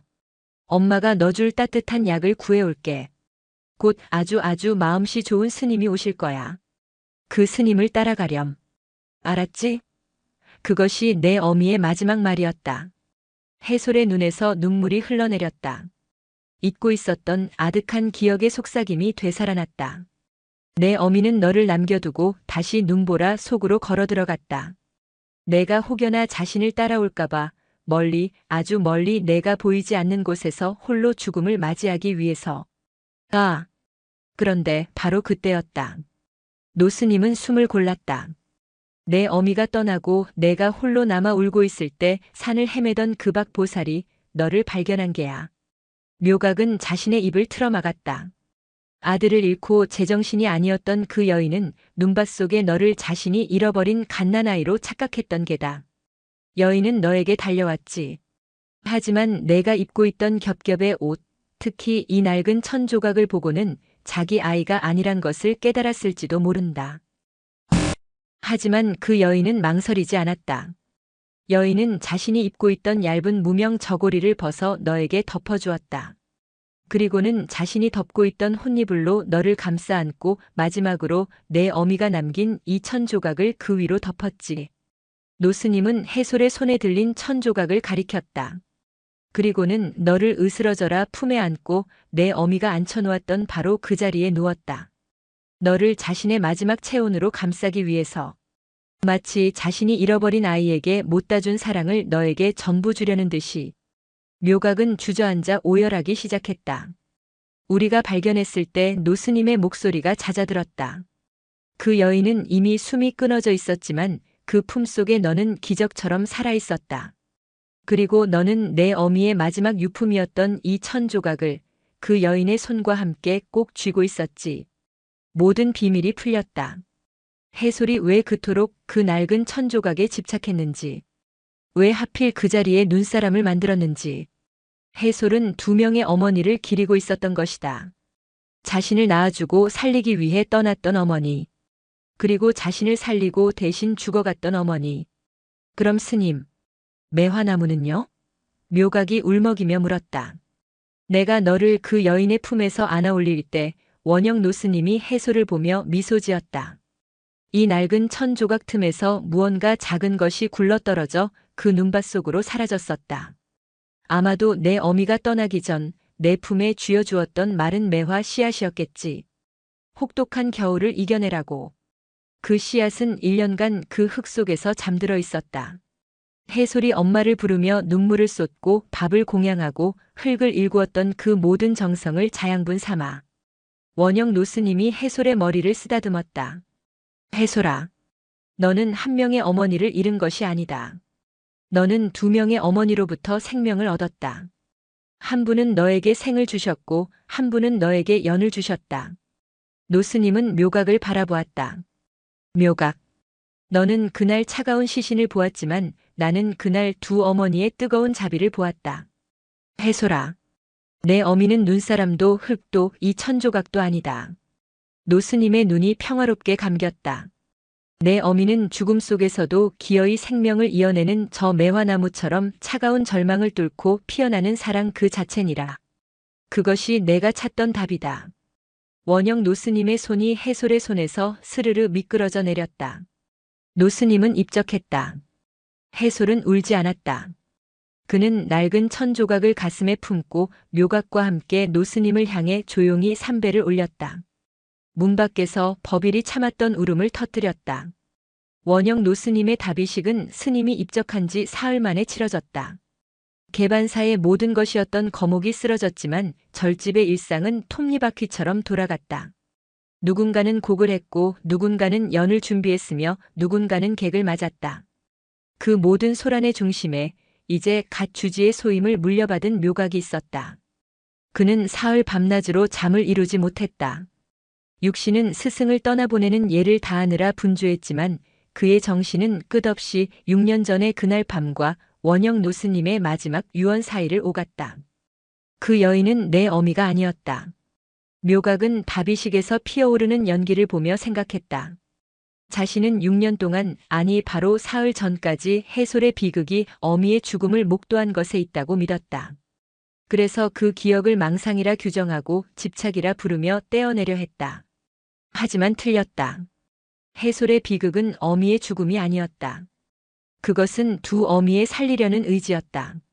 자신은 차가운 시신을 보았지만 원영 스님은 그 속에서 가장 뜨거운 생명의 불꽃을 보았다. 자신은 법을 내세워 아이를 고치려 했지만 원영 스님은 사랑으로 아이가 스스로 피어나길 기다렸다. 묘각은 자신의 지난 6년이 부끄러웠다. 그는 자신이 얼마나 오만하고 좁은 소견에 갇힌 수행자였는지 깨달았다. 원영 스님은 마지막 순간까지 해솔뿐만 아니라 묘각 자신에게도 가장 큰 가르침을 주고 떠난 것이었다. 주지 스님. 법일의 목소리가 묘각을 현실로 돌려놓았다. 어느새 16이 된 법일은 원영 스님의 부재로 인한 슬픔과 혼란을 애써 감추며 묘각의 곁을 묵묵히 지켰다. 객들이 모두 돌아갔습니다. 이제 정리해야지요. 그래. 그러자. 묘각은 연기가 모두 사그라진 하늘을 한번 올려다보고는 마당으로 돌아섰다. 그런데 마당 한가운데 해솔이 있었다. 해솔은 마치 아무 일도 없었다는 듯 다비식의 소란 속에서도 묵묵히 매화나무를 돌보고 있었다. 아이는 마른 짚을 가져와 다비식의 불티가 행여나 나무에 옮겨 붙을세라 뿌리 주변을 꼼꼼히 덮고 있었다. 그 너무도 평온한 일상적인 모습에 법일의 속에서 무언가 울컥 치밀었다. 해솔아. 법일이 성큼성큼 걸어갔다. 그의 목소리는 억눌린 분노로 떨리고 있었다. 너는 지금 그게 할 짓이냐? 해솔은 짚을 덮던 손을 멈추고 사형을 올려다보았다. 법일 사형. 무슨 말씀이십니까? 무슨 말이냐니. 너는 슬프지도 않아? 원영 스님이 돌아가셨다. 너를 거둬주시고 너를 위해 그 모든 비밀을 지켜주신 큰 스님께서 돌아가셨단 말이다. 그런데 너는 눈물 한 방울 흘리지 않고 고작 저 나무 따위나 돌보고 있어. 법일은 결국 소리를 질렀다. 그것은 슬픔이었고 원망이었고 자신보다 더 깊은 슬픔을 가졌어야 할 동생에 대한 배신감이었다. 묘각은 그 모습을 멈춰 세우려다 가만히 발걸음을 멈추었다. 이것은 자신이 끼어들 수 없는 두 아이가 감당해야 할 몫이었다. 해솔은 자리에서 일어났다. 12살 소년의 얼굴에는 법일이 기대했던 슬픔이나 당혹감이 없었다. 그저 깊고 맑은 연민이 감돌았다. 사형. 말해봐, 이 매정한 놈아. 저는 6살 때 저 자리에 눈사람을 만들었습니다. 그걸 누가 몰라. 그때 저는 제가 잃어버린 것을 위해 울었습니다. 제게서 떠나간 어머니를 원망하고 붙잡으려 하며 울었습니다. 제 눈물은 상실을 위한 것이었습니다. 해솔은 자신의 가슴에 손을 얹었다. 그 품 안에는 원영 스님이 마지막으로 쥐어준 낡은 천조각이 들어있었다. 하지만 큰 스님께서는 제게서 무언가를 가져가신 것이 아닙니다. 해솔은 묘각을 한 번 그리고 법일을 한 번 바라보았다. 큰 스님께서는 제게 진실을 주셨습니다. 저는 어머니를 잃은 것이 아니라 두 분의 어머니로부터 사랑을 받았다는 것을 알게 되었습니다. 제 삶이 원망과 그리움이 아니라 갚을 수 없는 은혜 위에 서 있음을 깨닫게 하셨습니다. 소년의 목소리는 흔들림이 없었다. 법일 사형. 저는 잃어버린 것을 위해서는 모든 눈물을 쏟았지만 받은 것을 위해서는 흘릴 눈물이 남아있지 않습니다. 제가 지금 우는 것은 큰 스님께서 주신 그 큰 선물을 욕되게 하는 일입니다.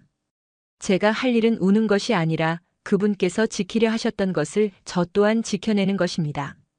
해솔은 다시 매화나무를 바라보았다. 이 나무는 이제 저만의 나무가 아닙니다. 저를 낳아주신 어머니의 씨앗이자 저를 살려주신 어머니의 흙이자 저를 깨우쳐주신 원영 스님의 가르침입니다. 그리고 해솔은 법의를 보며 희미하게 웃었다. 그 겨울 춥지 말라고 붉은 털모자를 씌워주었던 사형의 따뜻한 마음이기도 합니다. 법일은 그 자리에 주저앉았다. 그는 자신의 편협함과 해솔의 깊은 마음에 압도당해 어린아이처럼 엉엉 울기 시작했다. 해솔은 조용히 다가가 법일의 등을 토닥여 주었다. 묘각은 그 모습을 바라보며 조용히 눈을 감았다. 원영 노스님의 빈자리는 너무도 컸지만 묘각은 알 수 있었다. 개반사에는 이미 큰 스님이 남기신 씨앗이 이토록 단단하게 자라나고 있음을. 스님, 편히 가십시오. 묘각은 속으로 다짐했다. 제가 저 아이를 가르치는 것이 아니라 이제는 저 아이가 자신의 길을 잃지 않도록 제가 이 산문이 바람막이가 되어주겠습니다. 원영 노스님의 시대가 가고 묘각과 해솔 그리고 법일의 시간이 그렇게 시작되고 있었다. 원영 노스님의 49제가 막 지난 초가을이었다. 개반사에는 낯선 손님이 찾아왔다. 절의 살림을 맡게 된 법일이 산문 앞에서부터 쩔쩔매며 한 여인을 안내해 들어왔다. 여인은 30대 중반으로 보였으나 도시의 세련됨과 지성미가 흐르는 동시에 얼음장처럼 차가운 기운을 풍겼다. 그녀의 이름은 차지수. 자신을 서울의 한 대학에서 불교 건축과 미술사를 연구하는 겸임교수라 소개했다. 주지 스님 되심을 축하드립니다. 묘각 스님. 차지수는 예를 갖춰 합장은 했으나 그 눈빛에는 수행자에 대한 존경심보다는 연구 대상에 대한 날카로운 호기심이 어려 있었다. 누추한 곳까지 어인 발걸음이십니까? 묘각은 갓 주지가 된 중압감을 누르며 침착하게 손님을 맞았다. 개반사에 대한 기록은 많지 않습니다만 딱 한 가지 학계의 미스터리가 남아있지요. 원영 스님께 여러 번 서신을 보냈으나 답을 얻지 못했습니다. 무엇을 말씀하시는 겐지? 대웅전 앞 3층 석탑 말입니다. 차지수는 안경을 고쳤으며 마당의 탑을 날카롭게 훑어보았다. 백제 말기 양식과 통일신라 초기의 양식이 혼재되어 있습니다. 특히 저 2층 기단부의 조각은 학계에 보고된 바 없는 독특한 양식입니다. 이번에 문화재청의 정식 허가를 받아 실측 및 연구조사를 위해 머무르게 되었습니다. 그녀는 서류 뭉치를 꺼내 묘각에게 건넸다. 묘각은 어려운 한자들이 가득한 공문을 잠시 내려다보다가 법일에게 눈짓했다. 법일, 객방을 준비해 드리거라. 네, 스님. 이쪽으로. 잠시만요. 차지수는 법일의 안내를 따르지 않고 마당 한가운데 우뚝 솟은 매화나무로 시선을 돌렸다. 이 나무는 기록에 없던 것인데 희한하군요. 사찰의 중심 가람 배치에 있어 대웅전 앞마당 정중앙은 부처님의 길이 지나는 어간입니다. 이 자리에 이렇게 속된 나무를 심어 기운을 막는 것은 기본적인 법도를 무시한 처사입니다. 그녀의 목소리에는 노골적인 비판이 담겨 있었다. 법일의 얼굴이 순간 굳어졌다. 손님, 그 나무는 알아요. 차지수는 법일의 말을 잘랐다. 오는 길에 마을 사람들에게 들었습니다. 동자승의 효심이 피워낸 기적의 나무라고요. 눈사람이 녹은 자리에 났다고. 아주 감동적인 설화더군요.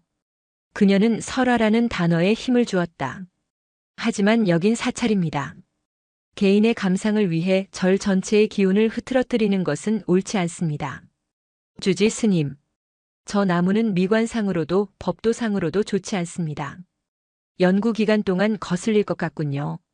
묘각의 미간이 좁아졌다. 손님, 그 나무는 단순한 나무가 아닙니다. 이 절이. 물론이겠지요. 차지수는 다시 한번 말을 끊었다.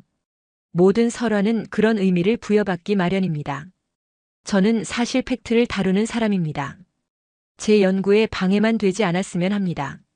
그녀는 매화나무를 경멸하듯 한번 훑어보고는 법의를 따라 객방으로 향했다. 그날 오후 해솔이 묘각의 방을 찾았다. 스님, 손님이 오셨다 들었습니다. 그래. 탑을 연구하러 온 학자라더구나. 며칠 묵을 게다. 그분이 매화나무를 보고 무엇라 하셨습니까? 묘각은 놀라 해솔을 바라보았다. 해솔은 마당 청소를 하다 그 대화를 들었던 것이다. 묘각은 잠시 망설이다가 사실대로 말했다. 법도에 맞지 않다 하시더구나. 속된 나무가 부처님의 길을 막고 섰다고. 해솔은 아무 말 없이 창밖의 매화나무를 바라보았다. 나무는 그 사이 더욱 자라나 이제는 대웅전 처마의 그림자를 드리울 정도로 무성해져 있었다. 스님. 그래. 부처님의 길은 땅 위에만 있는 것입니까? 묘각은 답하지 못했다. 저 나무는 저를 낳아주신 어머니와 저를 살려주신 어머니의 사랑이 원영 스님의 자비와 사형들의 온정이 모여 땅에서 하늘로 솟아오른 길입니다. 어찌 그것이 부처님의 길이 아니겠습니까? 묘각은 해솔의 어깨를 가만히 두드려 주었다. 내 말이 맞다. 허나 세상 모든 이가 우리처럼 그 길을 볼 수 있는 것은 아니니라. 너의 길을 묵묵히 가면 된다. 며칠 후 사건이 터졌다. 차지수는 탑을 실측하기 위해 각종 장비를 마당에 늘어놓았다. 그녀의 조수들이 탑 주변에 줄을 치고 흙먼지를 일으키며 부산스럽게 움직였다. 아, 거슬리네. 차지수가 인상을 썼다. 매화나무의 무성한 가지 하나가 탑의 특정 부분을 정확히 측정하려는 그녀의 레이저 측량기 앞을 가리고 있었다. 저 가지 하나만 좀 쳐냈으면 좋겠는데. 그녀가 곁에 있던 법일에게 툭 던지듯 말했다. 법일은 질색하며 대꾸했다. 안 됩니다. 저 나무는 살아있습니다. 함부로 가지를 칠 수 없습니다. 살아있는 건 알겠는데 내 연구를 방해하잖아요. 저 가지 하나 자른다고 나무 안 죽어요. 융통성이 없으시네. 융통성의 문제가 아닙니다. 저건 법일 사형. 어느새 다가온 해솔이 법일을 막아섰다. 해솔은 차지수에게 묵묵히 다가갔다. 손님, 나무가 길을 막고 있습니까? 차지수는 이 설화의 주인공을 흥미롭다는 듯이 바라보았다. 그래, 내가 그 유명한 해솔이구나. 보다시피 내 기적의 나무가 내 사실을 가리고 있네. 해솔은 나무를 올려다보았다. 그리고는 아무런 망설임 없이 곁에 있던 법일의 허리춤에서 전지 가위를 뽑아들었다. 해솔아. 법일이 경악했다. 해솔은 나무에 성큼성큼 올라갔다. 그리고는 차지수가 가리켰던 바로 그 가지를 정확하게 잘라냈다. 나뭇가지는 툭 소리를 내며 바닥으로 떨어졌다. 차지수는 의외라는 듯 눈을 크게 떴다. 법일은 망연자실한 표정이었다. 해솔은 나무에서 내려와 잘린 가지를 공손히 주워들었다. 그리고 그것을 차지수에게 내밀지 않고 자신의 품에 안았다. 됐습니까? 그래. 고맙네. 내가 그토록 아끼는 나무인 줄 알았는데 의외로 냉정하구나. 해솔은 차지수를 똑바로 바라보았다. 길을 막고 서는 것은 집착입니다. 이 나무는 길이 되어야지 길을 막는 벽이 되어서는 안 됩니다. 해솔은 품에 안은 나뭇가지를 바라보았다. 그리고 이것은 죽은 가지가 아닙니다. 제가 방으로 가져가 물에 꽂아 뿌리를 내릴 것입니다. 생명은 잘려나간 곳에서도 이어집니다. 차지수는 순간 말문이 막혔다. 그녀는 12살 소년의 눈에서 자신이 수십 년간 연구했던 그 어떤 탑보다 더 깊은 연륜과 통찰을 보았다. 그녀는 처음으로 자신이 연구하러 온 것이 아니라 무언가를 배워야 할지도 모른다는 생경한 감각에 휩싸였다. 그녀는 자신의 노트에 해솔이라는 이름 석자를 적어 넣었다. 차지수 교수의 연구는 한 달 넘게 이어졌다. 그녀는 처음에 오만함을 거두고 말없이 탑과 나무 그리고 해솔을 관찰했다. 그녀는 해솔이 잘라낸 나뭇가지를 객방 창가에 두고 정말로 뿌리를 내리려 애쓰는 모습을 보며 복잡한 감정에 휩싸였다. 그러던 어느 날 가을이 깊어갈 무렵 매화나무에 이상이 생겼다. 이번에는 가뭄도 병충해도 아니었다. 나무는 마치 이유 없이 시름시름 앓는 사람처럼 푸르던 잎을 한꺼번에 노랗게 떨구기 시작했다. 이상하다. 물도 제때 주었고 거름도 주었는데. 법일이 나무 밑동을 살피며 안절부절 못했다. 묘각 스님도 심각한 얼굴로 나무를 살폈다. 나무는 마치 성장을 멈춘 듯 생기를 잃어가고 있었다. 뿌리에 문제가 생긴 것 같다. 묘각의 말에 법일과 해솔은 호미와 삽을 들고 조심스럽게 나무 주변의 흙을 파기 시작했다. 그리고 그들은 곧 경악스러운 사실을 마주했다. 이럴 수가. 법일이 삽을 떨어뜨렸다. 매화나무의 가장 굵고 힘찬 주 뿌리가 땅속 깊은 곳에서 거대한 암반에 가로막혀 있었다. 뿌리는 더 이상 뻗어나갈 곳을 찾지 못하고 바위 틈을 비집고 들어가려다 흉측하게 뒤틀리고 으스러져 있었다. 나무는 지난 7년간 힘차게 자라왔지만 이제 자신의 근원이 더 이상 뻗어나갈 수 없는 한계에 부딪힌 것이었다. 반석입니다.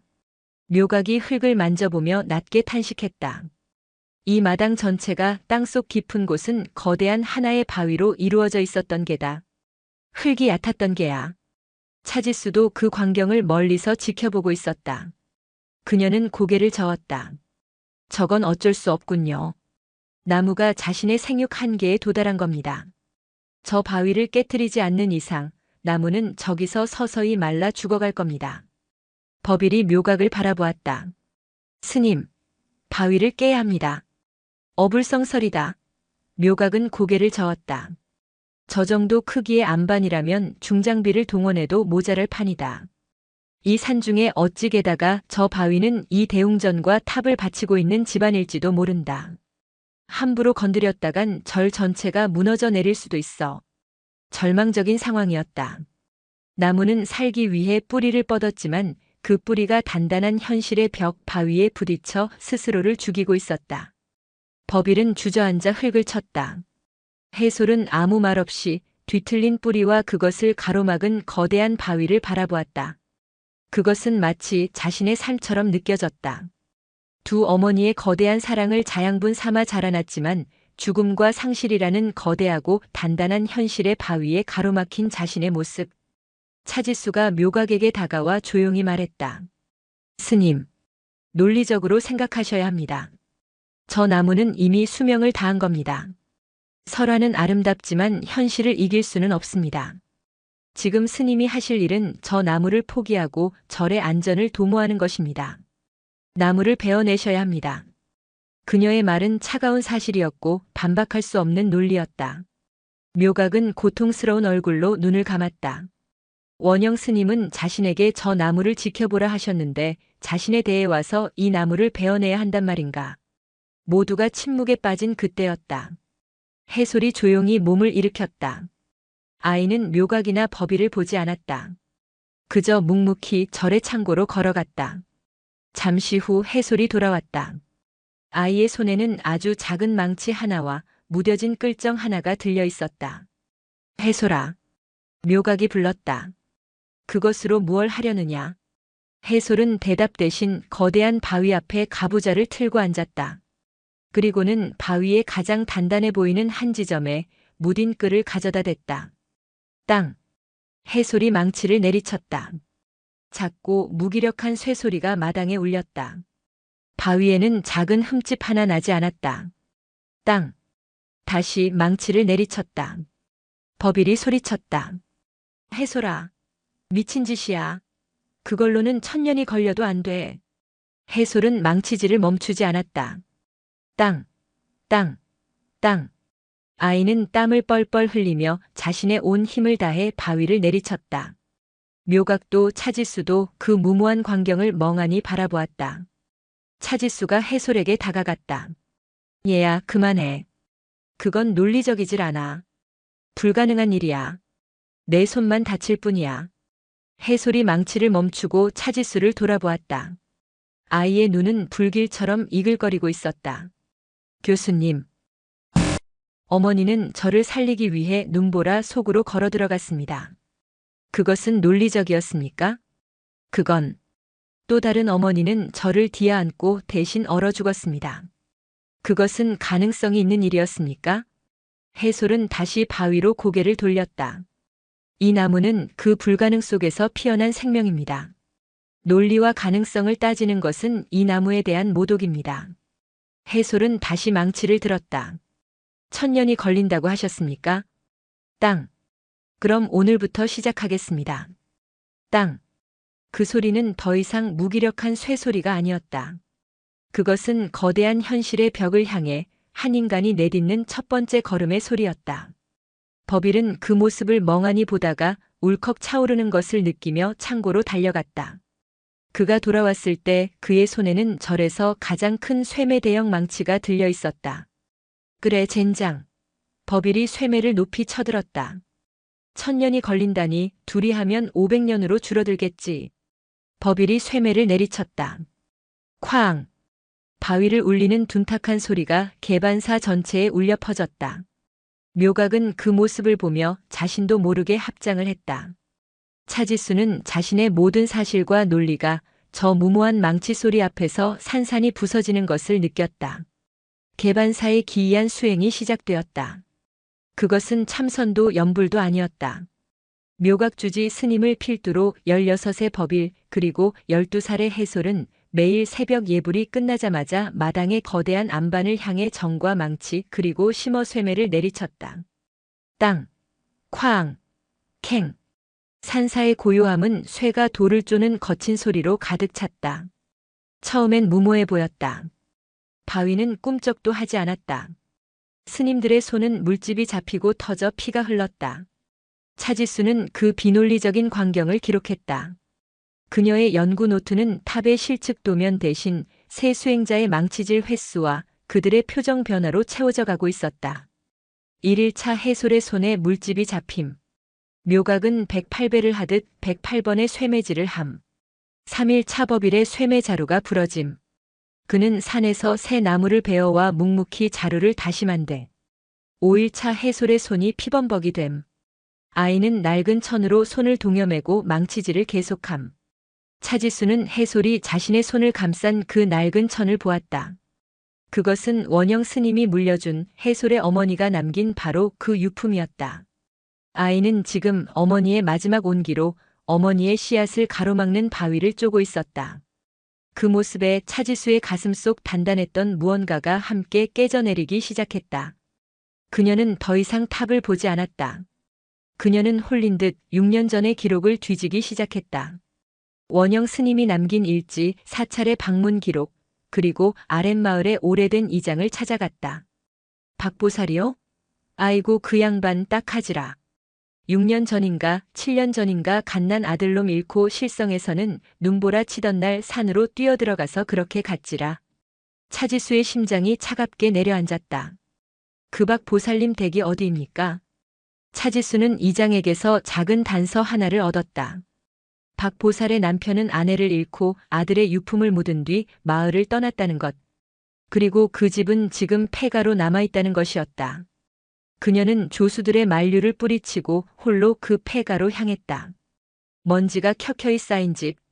그곳에서 그녀는 반쯤 썩어가는 작은 나무 상자를 발견했다. 상자 안에는 곰팡이가 슬었지만 형태는 분명히 남아있는 작은 강보가 들어있었다. 갓난아기를 감쌌던 푸른색의 낡은 천조각이었다. 차지수는 그것이 무엇인지 직감했다. 이것은 박보살이 잃어버린 자신의 아들의 마지막 옷이었다. 그럼 차지수의 머릿속에서 모든 조각이 맞춰졌다. 원영 스님의 이야기 그리고 이장의 이야기.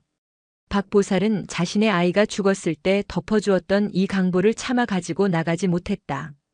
그녀는 아이를 잃은 슬픔에 실성하여 아이의 이름을 부르짖으며 눈보라 속으로 뛰어들었다. 그리고 산문 앞에서 홀로 울고 있던 5살 해솔을 발견했다. 박보살은 해솔을 자신의 아들로 착각했을 수도 있다. 하지만 차지수는 이제 알 수 있었다. 그것은 착각이 아니었다. 그녀는 춥다고 울고 있는 또 다른 아이를 보았고 자신의 아들에게 해주지 못했던 마지막 일.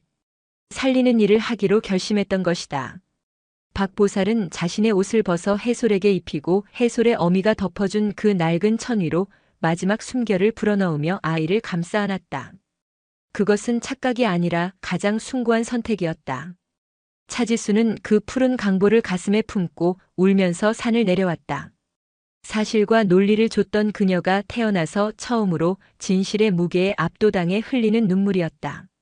그녀가 개반사 마당에 도착했을 때 시간은 저녁 무렵이었다.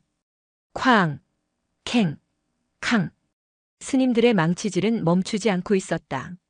묘각은 어깨가 탈골될 듯 쇠매를 내리쳤고 법일은 온몸이 땀으로 젖어 있었다.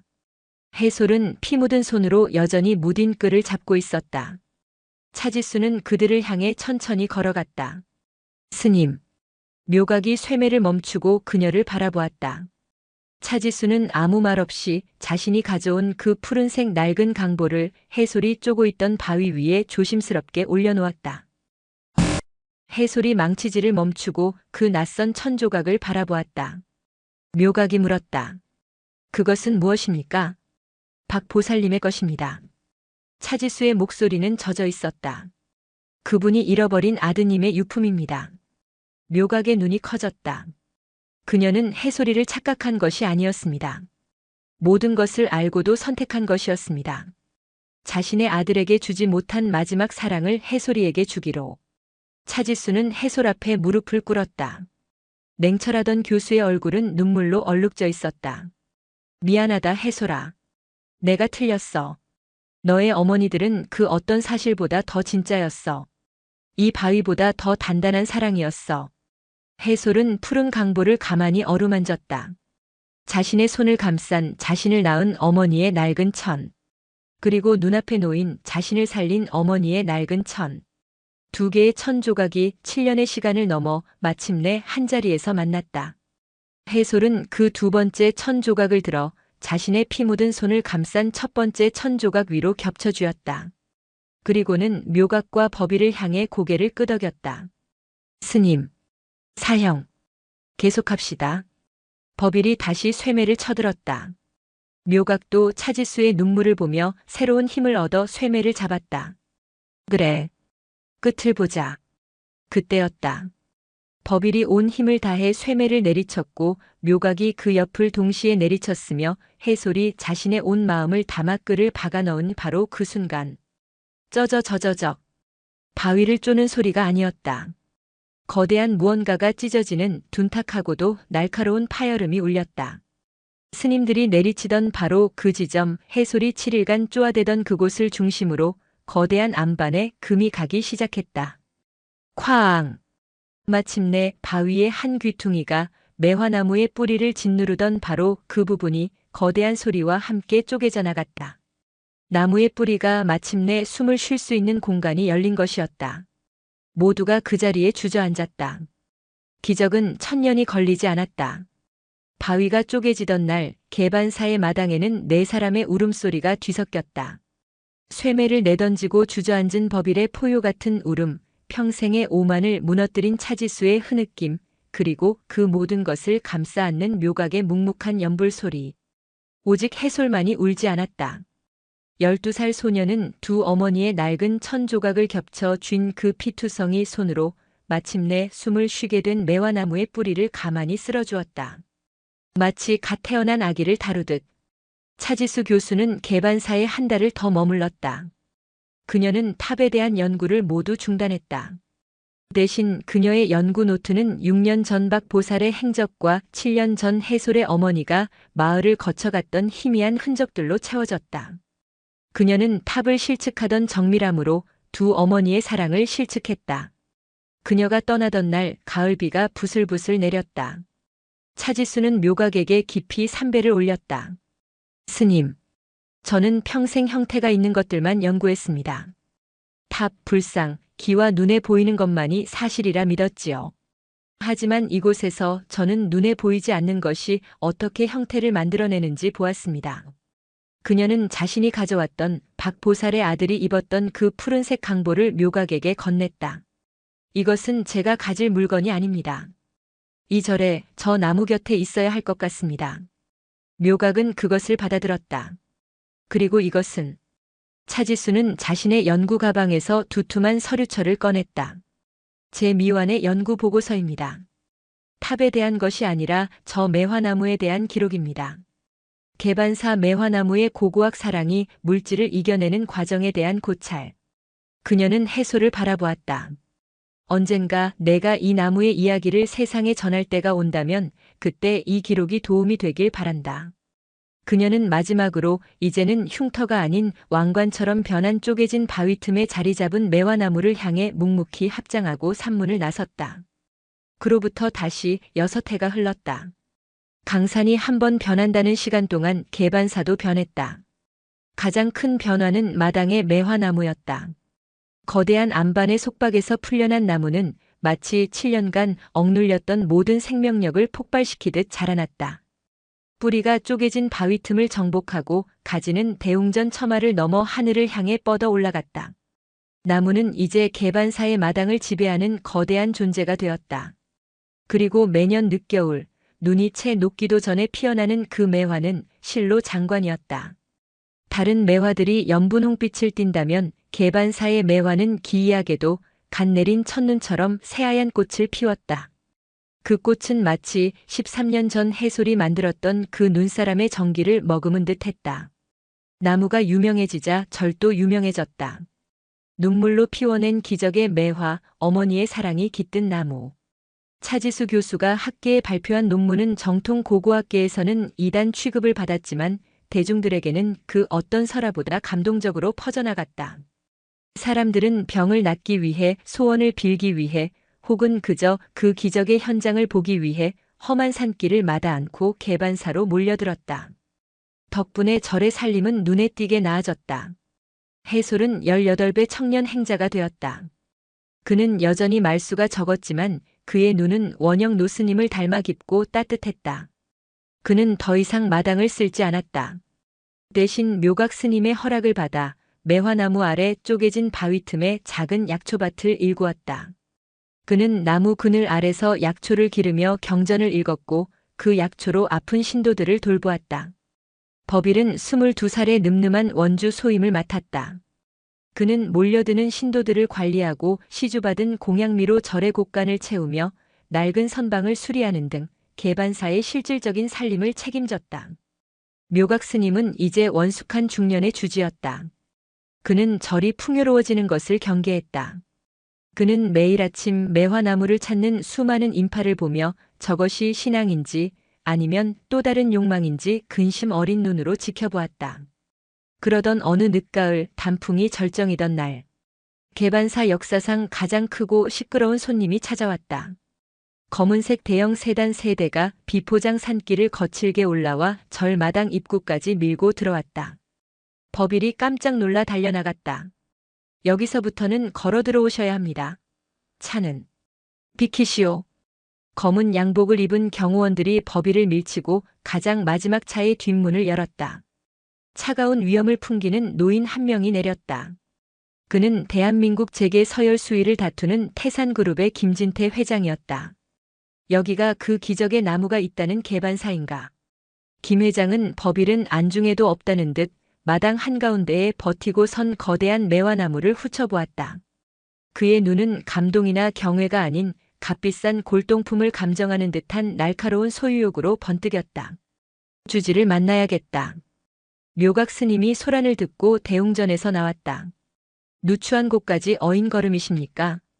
김 회장은 묘각을 위아래로 훑어보았다. 내가 태산의 김진태요. 스님, 내가 이 절의 소문을 익히 들었소. 눈사람이 나무가 되고 죽을 병이 낫는다는 아주 흥미로운 이야기더군. 나무는 나무일 뿐 병을 내치 GIJ 치료하는 것은 부처님의 자비와 자신의 업입니다. 묘각이 차갑게 답했다. 하, 그런 재미없는 소리 하려고 온 게 아니오. 김 회장은 손뼉을 쳤다. 경호원 하나가 칠가방을 들고 와 열었다. 가방 안에는 돈다발 대신 두툼한 서류철이 들어있었다. 스님, 내 제안을 하러 왔소. 내 아내가 지금 죽어가고 있소. 이 나라 최고 아니 세계 최고의 의사들도 다 포기했소. 김 회장의 목소리에 처음으로 희미한 균열이 스쳤다. 그런데 내 아내가 며칠 전 꿈에서 하얀 매화나무를 보았다고 합디다. 그리고 오늘 아침 이 절의 이야기를 들었소. 이것은 운명이요. 그는 매화나무를 손가락으로 가리켰다. 저 나무. 내가 사겠소. 법일과 묘각의 얼굴이 동시에 굳어졌다. 손님, 나무는 파는 물건이 아닙니다. 물론이지. 사는 것이 아니라 모셔가겠다는 거요. 내 아내가 머무는 서울 평창동 저택의 정원에 저 나무를 그대로 옮겨 심을 것이요. 이 나라 최고의 조경 기술자들을 불렀소. 뿌리 하나 다치지 않게 저 나무가 있던 이 흙까지 통째로 퍼갈 수 있소. 김 회장은 서류철을 묘각에게 내밀었다. 그리고 이것은 내 성이요. 서류의 첫 장에는 개반사 중창 불사 기부 약정서라고 쓰여 있었다. 그 아래 적힌 액수는 묘각이 평생 만져본 적도 상상해 본 적도 없는 천문학적인 숫자였다. 이 돈이면 이 낡아빠진 절을 허물고 금으로 불상을 만들고도 남을 거요. 이 산길에 아스팔트를 깔고 신도들이 편히 오르내릴 호텔을 지을 수도 있겠지. 김 회장은 승리를 직감한 듯 웃었다. 스님, 부처님도 이런 거래는 마다하지 않으실 텐데. 죽어가는 내 아내도 살리고 이 절도 번창시킬 수 있는 기회요. 어떠시오? 그때 나무 그늘 아래서 약초를 다듬던 해솔이 조용히 일어섰다. 18 청년의 맑은 눈이 거대한 부의 왕국을 이룬 노회한 회장의 탐욕스러운 눈과 마당 한가운데서 정면으로 마주쳤다. 정적이 흘렀다. 김 회장의 거만한 제안과 그가 내뿜는 압도적인 위세에 묘각 스님조차 선뜻 대답을 찾지 못했다. 가장 먼저 침묵을 깬 것은 법일이었다. 그는 묘각 스님의 곁으로 다가와 김 회장이 내민 약정서를 힐끗 훔쳐보았다. 거기에 적힌 영의 개수를 본 법일은 저도 모르게 마른 침을 삼켰다. 그 돈이면 당장 내일 무너질지 모르는 해우소를 새로 지을 수 있었다. 겨울마다 찬 바람이 숭숭 들어오는 선방의 벽을 다시 세울 수 있었다. 원영 노스님이 입적하신 방사의 낡은 문짝도 갈아 끼울 수 있었다. 법일에게 수행은 곧 살림이었고 살림은 현실이었다. 저 회장님. 법일이 조심스럽게 입을 열었다. 묘각이 놀라 법일을 쳐다보았다. 나무를 옮기신다니요. 그게 저 나무는 여기서 나고 자란 나무라. 걱정 마시오 젊은 스님. 김 회장은 법일의 흔들리는 눈을 놓치지 않았다. 내 아내를 살릴 일인데 허투루 하겠소? 뿌리 주변 흙을 반경 10m, 깊이 5m까지 통째로 들어올릴 거요. 헬기를 띄워서라도 옮길 것이고 내 정원에 이 계곡물과 똑같은 수질의 물을 흐르게 할 거요.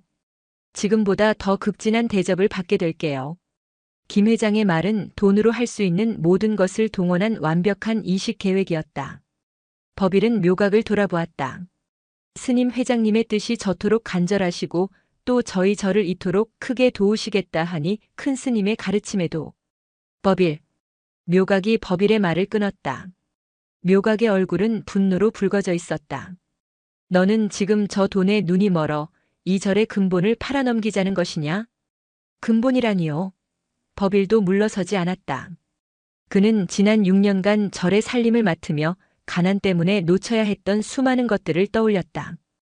약값이 없어 절을 찾아왔다가 빈손으로 돌아간 노인, 낡은 법당에서 추위에 떨며 기도하던 신도들의 모습. 스님, 부처님의 자비는 말로만 베푸는 것입니까? 저 돈이면 스님이 말씀하시는 그 중생 구제를 100년은 더 할 수 있습니다. 썩어가는 나무 기둥을 붙잡고 앉아 근본을 외치는 것이 과연 옳은 일입니까? 저 나무는 썩어가는 기둥이 아니다. 저것은 그만들 하시오. 김 회장이 두 스님의 격렬한 논쟁을 가로막았다. 그는 이제 묘각이 아닌 법일을 향해 미소를 지었다. 젊은 스님이 현실을 아는구먼. 묘각주지 답은 정해진 것 같소.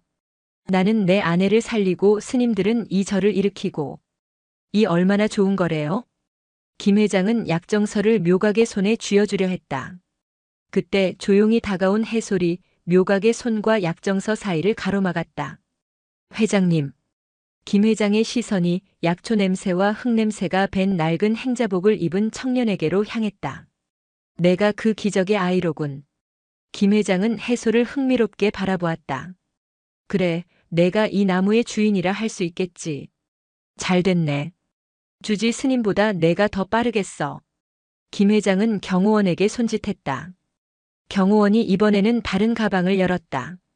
그 안에는 5만 원권 지폐가 가득 차 있었다. 저 약정서가 복잡하면 이게 더 알기 쉽겠지. 내가 저 나무를 넘기겠다고만 하면 이 가방 모두가 내 것이야.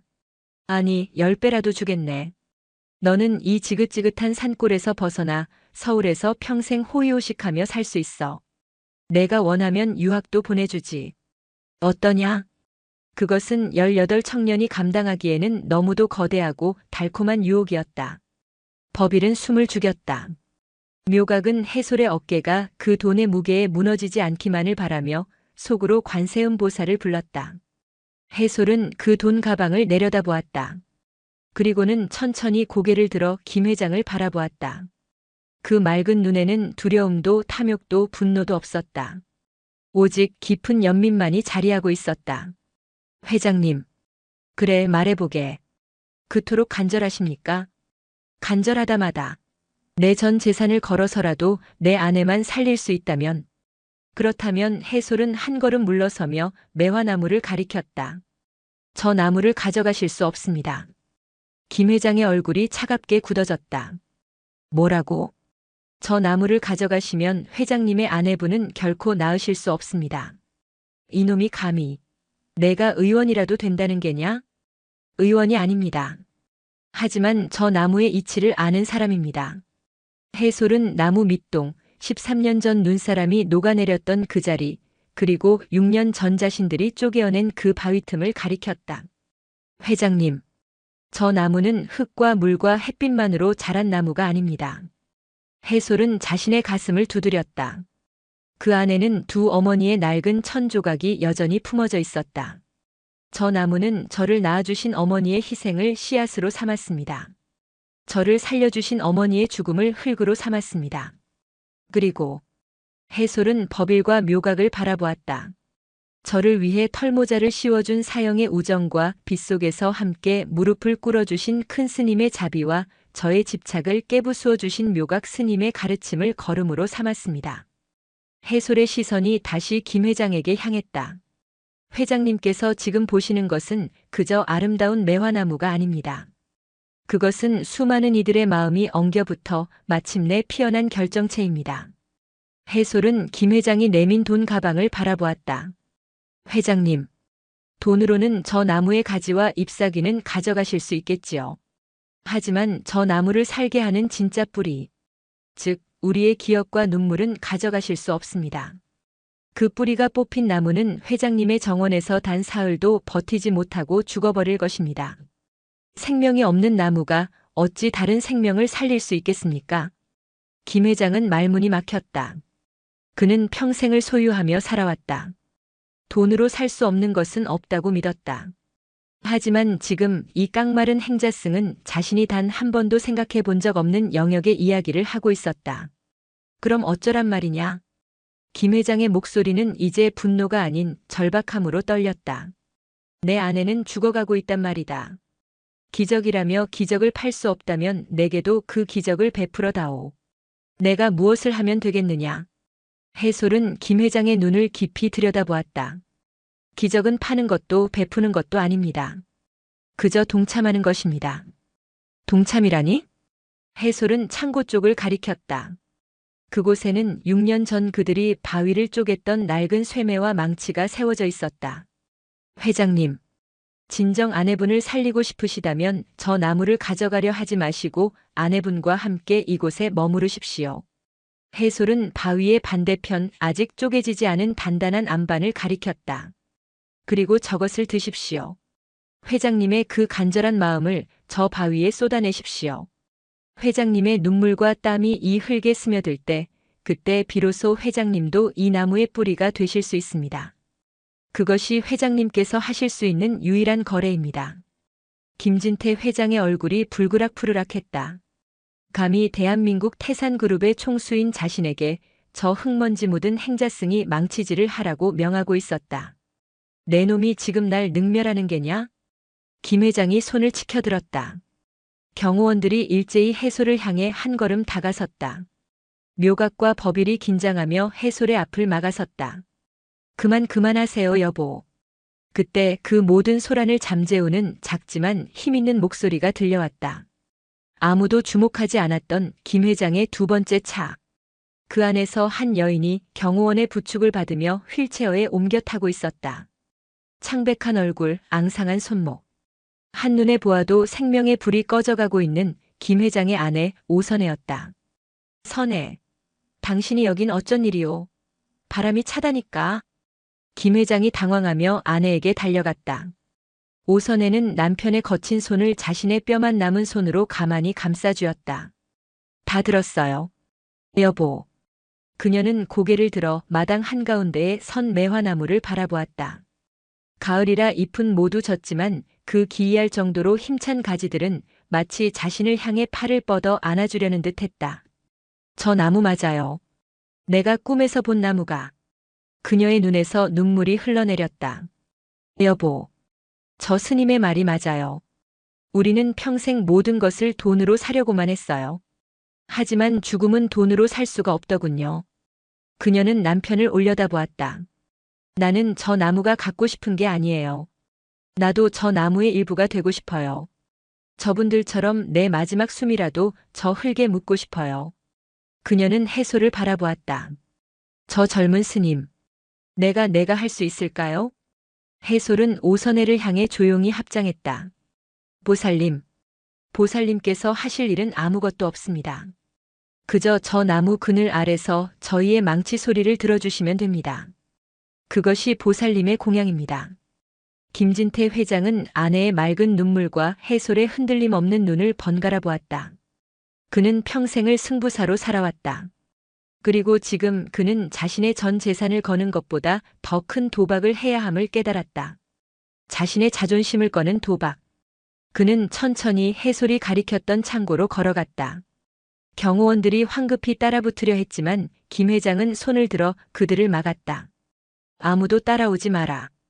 그는 창고 벽에 기대어 있던 6년 전의 그 낡은 쇠매를 집어들었다. 손잡이는 버빌의 손때가 묻어 반질반질했고 쇠뭉치는 묘각에 힘이 실려 묵직했다. 김 회장은 자신의 값비싼 실크 양복 상의를 벗어 던졌다. 그리고는 해솔이 가리켰던 그 거대한 안반의 두 번째 지점 앞에 섰다. 캥. 김 회장이 쇠매를 내리쳤다. 힘이 실리지 않은 어설픈 소리였다. 버빌이 보다 못해 다가왔다. 회장님. 그렇게 치는 게 아닙니다. 어깨에 힘을 빼고 허리에 힘으로. 저리 비켜. 김 회장이 버럭 소리를 질렀다. 그는 누구의 도움도 받고 싶지 않았다. 쾅. 이번에는 온 힘을 실어 내리쳤다. 쇠매가 바위에 부딪히며 그의 손바닥으로 격렬한 충격이 전해졌다. 손바닥이 찢어질 듯 아팠다. 빌어먹을.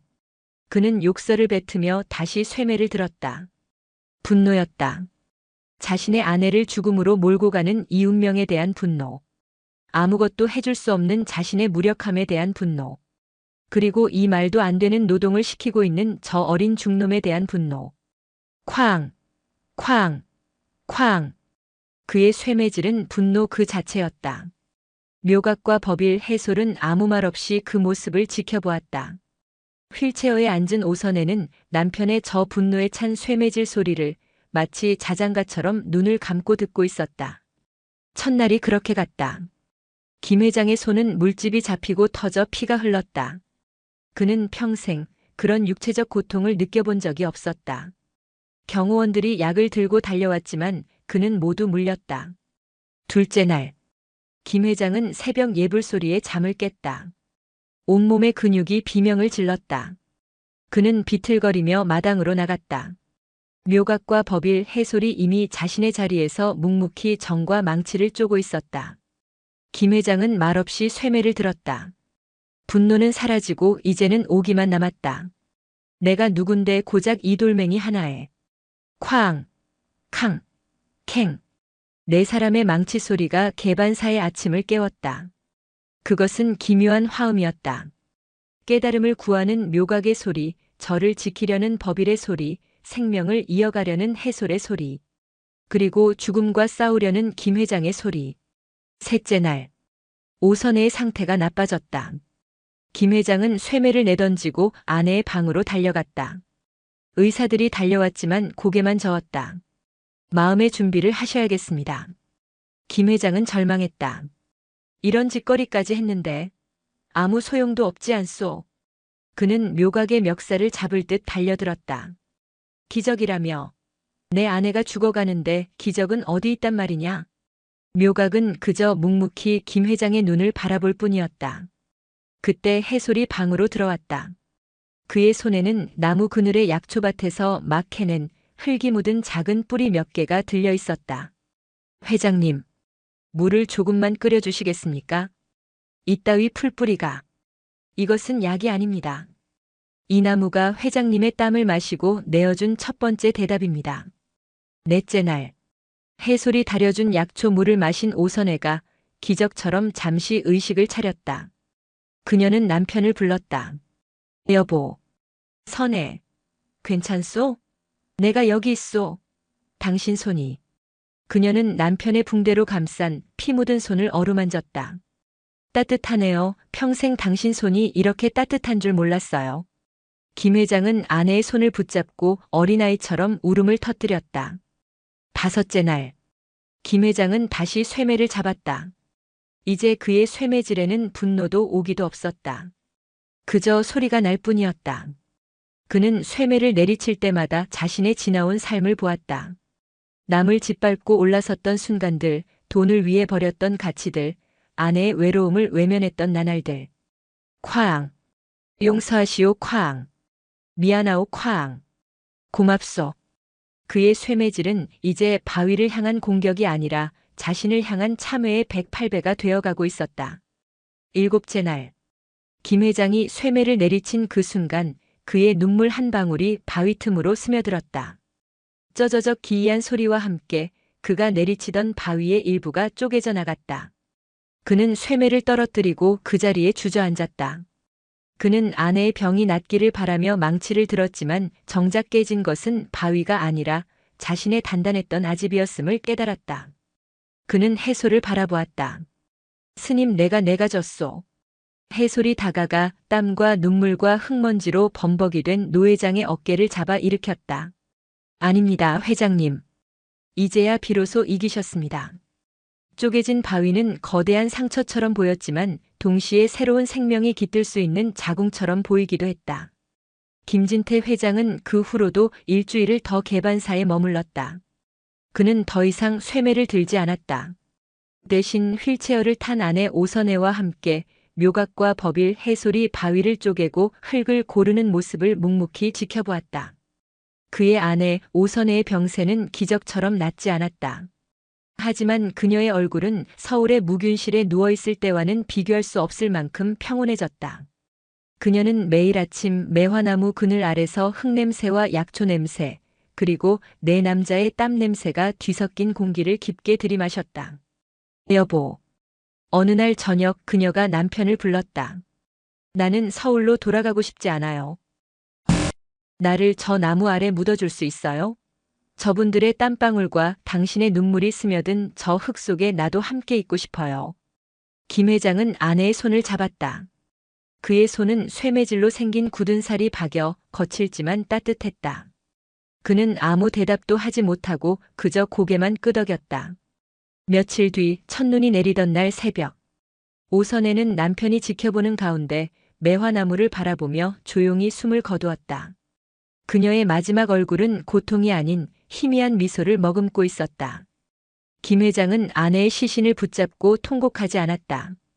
그는 묘각 스님을 찾아가 묵묵히 삼배를 올렸다. 스님, 제 아내의 마지막 소원입니다. 화장하여 저 매화나무 아래에 뿌려주십시오. 묘각은 조용히 합장했다. 그리합시다. 이제 보살님께서는 이 절의 나무와 바람과 흙이 되어 영원히 저희와 함께 하실 것입니다. 오선혜의 장례는 조용히 치러졌다. 그녀의 유골은 김 회장이 땀으로 쪼개어낸 그 바위 틈 해솔이 일군 약초밭 사이에 고이 뿌려졌다.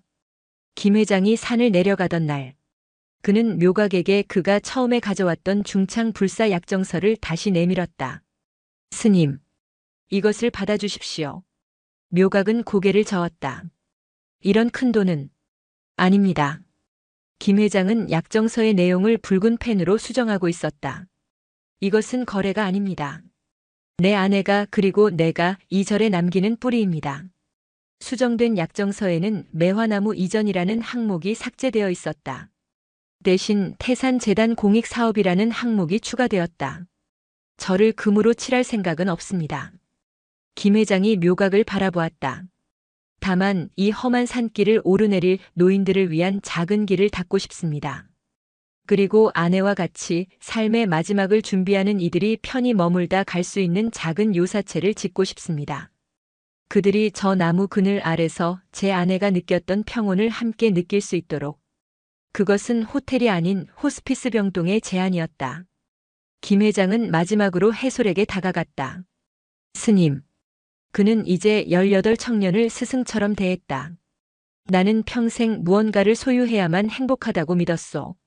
하지만 스님은 내게 함께하는 것이 진짜 행복임을 가르쳐 주었소. 고맙소. 그는 떠났다. 그가 타고 온 검은 세단은 올 때와는 달리 먼지와 흙투성이가 되어 조용히 산을 내려갔다. 법일은 김 회장이 남기고 간 약정서를 들고 묘각을 바라보았다. 스님, 이게 꿈입니까? 생시입니까? 묘각은 법일의 어깨를 두드렸다. 법일아. 이것이 원영 큰 스님께서 말씀하신 공즉시색이다. 우리의 보이지 않던 마음이 저 회장의 마음을 움직여 이제 저희의 아내를 위한 요사체라는 색으로 피어나는 게야. 그해 겨울 개반사에는 작은 변화가 생겼다. 매화나무 아래 쪼개진 바위 틈 사이 오선의 유골이 뿌려진 그 자리. 해솔은 작은 나무 상자 하나를 가져왔다. 그 안에는 해솔이 13년간 가슴에 품어왔던 자신을 낳은 어머니의 낡은 목도리천 조각과 자신을 살린 어머니의 푸른 강보가 고이 접혀 있었다. 해솔은 그 2개의 천 조각을 오선의 유골이 뿌려진 흙 위에 정성껏 덮었다. 마치 13년 전 그날 눈사람에게 목도리를 둘러주었던 것처럼, 마치 7년 전 그날 묘각이 박보살의 천 조각을 바위 위에 올려놓았던 것처럼. 이제 춥지 않으시지요? 해솔은 3명의 어머니를 향해 조용히 속삭였다. 묘각 스님은 그 자리에 작은 비를 세우라 명했다. 거창한 공덕비가 아니었다. 그저 둥근 돌 하나를 가져다 놓고 이렇게 새겼다. 모든 어머니의 무덤. 태산그룹의 지원으로 이듬해 봄부터 공사가 시작되었다. 하지만 절은 요란해지지 않았다. 길은 넓어지지 않았고 오직 노약자가 쉴 수 있는 작은 쉼터 몇 개만 생겼다. 그리고 매화나무가 바라보이는 양지 바른 곳에 자비의 집이라 불리는 작은 호스피스 병동이 지어졌다.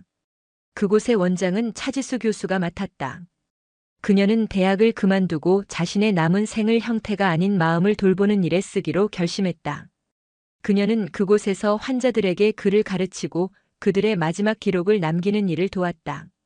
개반사는 그렇게 부를 얻는 대신 더 깊은 근본을 얻게 되었다. 다시 세월이 흘렀다. 매화나무는 이제 20살을 훌쩍 넘겼다. 나무는 개반사의 대웅전보다 더 장엄한 존재가 되었다.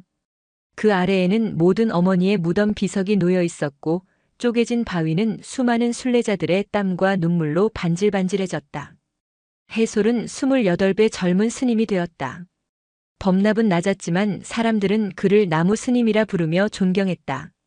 그는 자비의 집에서 차지수 교수와 함께 죽음을 앞둔 이들의 마지막 길을 돌보는 소임을 맡고 있었다. 법일 스님은 개반사의 주지가 되었다.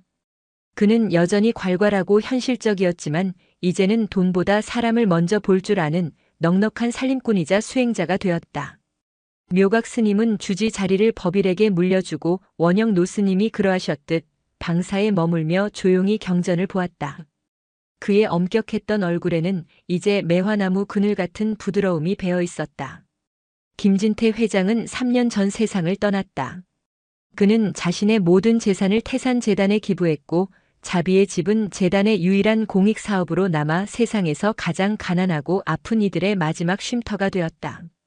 그해 겨울 유난히 춥고 눈이 많이 내리던 날이었다. 자비의 집에 7살배기 여자아이 하나가 실려왔다. 아이는 교통사고로 부모를 모두 잃고 자신도 시한부 판정을 받은 채 이곳으로 오게 되었다. 아이는 말을 잃었다.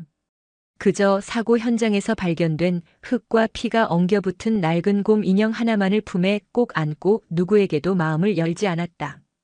차지수 교수가 한숨을 쉬며 해솔 스님을 불렀다. 스님, 저 아이 꼭 스님이 처음 절에 오셨을 때 모습 같습니다. 아무것도 먹지 않고 저 인형만 껴안고 있어요. 저러다 얼마 못 가겠습니다. 해솔은 조용히 아이의 방으로 들어갔다. 아이는 창밖을 보며 웅크리고 있었다. 해솔은 아무 말 없이 아이의 곁에 가만히 앉았다. 1시간이 지나고 2시간이 지났다. 아이가 처음으로 입을 열었다. 아저씨는 누구예요? 나는 저 나무를 돌보는 사람이다. 아이의 시선이 창밖에 눈을 하얗게 뒤집어 쓴 거대한 매화나무로 향했다. 나무? 그래. 저 나무 말이다. 아이는 다시 침묵했다. 그리고는 품에 안은 곰 인형을 더 세게 껴안았다. 이거 아빠가 사준 건데. 이제 아빠 없는데. 아이가 작게 흐느끼기 시작했다. 해솔은 아이의 머리를 쓰다듬지 않았다. 대신 자신의 낡은 승복 가슴팍을 열어 그 안에 고이 간직해온 것을 꺼냈다. 세월에 닳고 닳아 이제는 형체만 겨우 남은 2개의 낡은 천조각이었다. 이것은 내가 아주 어릴 때 내 손에 쥐어져 있던 것이란다. 아이가 울음을 그치고 그 낡은 천조각을 바라보았다. 이것도 인형이야? 아니. 이것은 내 어머니의 목도리였고 또 다른 어머니의 아기 옷이었지. 해솔은 아이를 안아들고 창가로 다가갔다. 그는 매화나무를 가리켰다. 저 나무가 어떻게 태어났는지 아니? 해솔은 22해 만에 처음으로 자신의 이야기를 담담하게 들려주었다. 눈보라가 치던 밤 자신을 살리기 위해 떠난 어머니의 이야기. 자신을 살리기 위해 대신 얼어 죽은 어머니의 이야기. 그리고 자신이 그 자리에 만들었던 눈사람의 이야기. 나는 그 눈사람이 내 어머니라 믿었단다. 그 눈사람이 녹아내릴 때 세상이 끝나는 줄 알았지. 나는 내가 잃어버린 것, 나를 떠나간 것만 생각하며 울었단다. 아이는 곰 인형을 안은 채 해솔의 이야기에 빠져들었다. 그런데 말이다. 그 눈사람은 죽은 것이 아니었어. 해솔은 매화나무를 가리켰다. 눈사람은 녹아서 흙 속으로 스며들었지. 그리고 낳아준 어머니가 내게 남겨주신 매화 씨앗을 품었단다. 눈사람은 씨앗을 품은 심장이 되었던 게야. 심장? 그래. 그 심장 속에는 나를 살린 어머니의 온기, 나를 위해 울어준 사형의 마음, 나를 깨우쳐준 스승의 자비, 그리고 아내를 위해 바위를 쪼갠 한 회장님의 눈물까지. 그 모든 것이 저 흙 속에 모여 있단다. 해솔은 아이의 눈을 바라보았다. 저 나무는 내가 무언가를 잃어버린 자리가 아니라 내가 얼마나 많은 것을 받았는지 보여주는 증거란다. 아이는 여전히 곰 인형을 꼭 쥐고 있었다. 그래도 아빠는 없잖아. 해솔은 부드럽게 웃었다. 그렇지. 내 아버님은 떠나셨지. 하지만 내가 그 인형을 안고 있는 한 아버님의 사랑은 사라진 것이 아니란다. 그저 형태를 바꾼 것뿐이야. 내 어머니들의 사랑이 저 눈사람이 되고 저 매화나무가 된 것처럼 말이다. 해솔은 아이의 손을 잡았다. 사랑은 결코 사라지지 않아. 그저 다른 모습으로 우리 곁에 머문단다. 내가 지금은 아프고 슬프지만 내가 간직한 그 사랑은 언젠가 너를 통해 저 매화나무처럼 다시 피어날 게다. 아이는 대답 대신 해솔의 품에 안겨 묵묵히 눈이 쌓인 매화나무를 바라보았다. 그날 오후 해솔은 법일주지 스님을 찾아갔다. 스님, 마당에 쌓인 눈을 좀 써야겠습니다. 그래, 그러자. 내가 같이. 아닙니다, 스님. 해솔이 웃었다. 오늘은 제가 혼자 할 일이 있습니다. 해솔은 빗자루를 들고 마당으로 나갔다. 그리고는 22년 전 6살의 자신이 그랬던 것처럼 마당 한가운데에 눈을 뭉치기 시작했다. 그때 자비의 집에서 그 아이가 자신의 곰 인형을 든 채 비틀거리며 걸어 나왔다. 아이는 해솔의 곁으로 와 작은 손으로 눈을 뭉쳤다. 뭐 만들어? 글쎄, 무얼 만들까? 아이는 잠시 망설이더니 자신이 품고 있던 낡은 곰 인형을 해솔이 만들던 눈사람의 가슴에 꾹 눌러 박았다. 심장 만들어야지. 해솔은 그 모습을 바라보다가 자신의 품에서 낡은 천조각 2개를 꺼냈다. 그리고는 그것을 곰 인형을 품은 눈사람의 목에 정성껏 둘러주었다. 하늘에서는 그 모든 것을 축복하듯 다시 새하얀 눈이 펑펑 쏟아지기 시작했다. 두 사람은 눈사람 곁에 나란히 앉아 하얗게 변해가는 세상을 바라보았다. 눈은 따뜻했다. 영상이 마음에 드셨다면 구독과 좋아요, 댓글 부탁드립니다.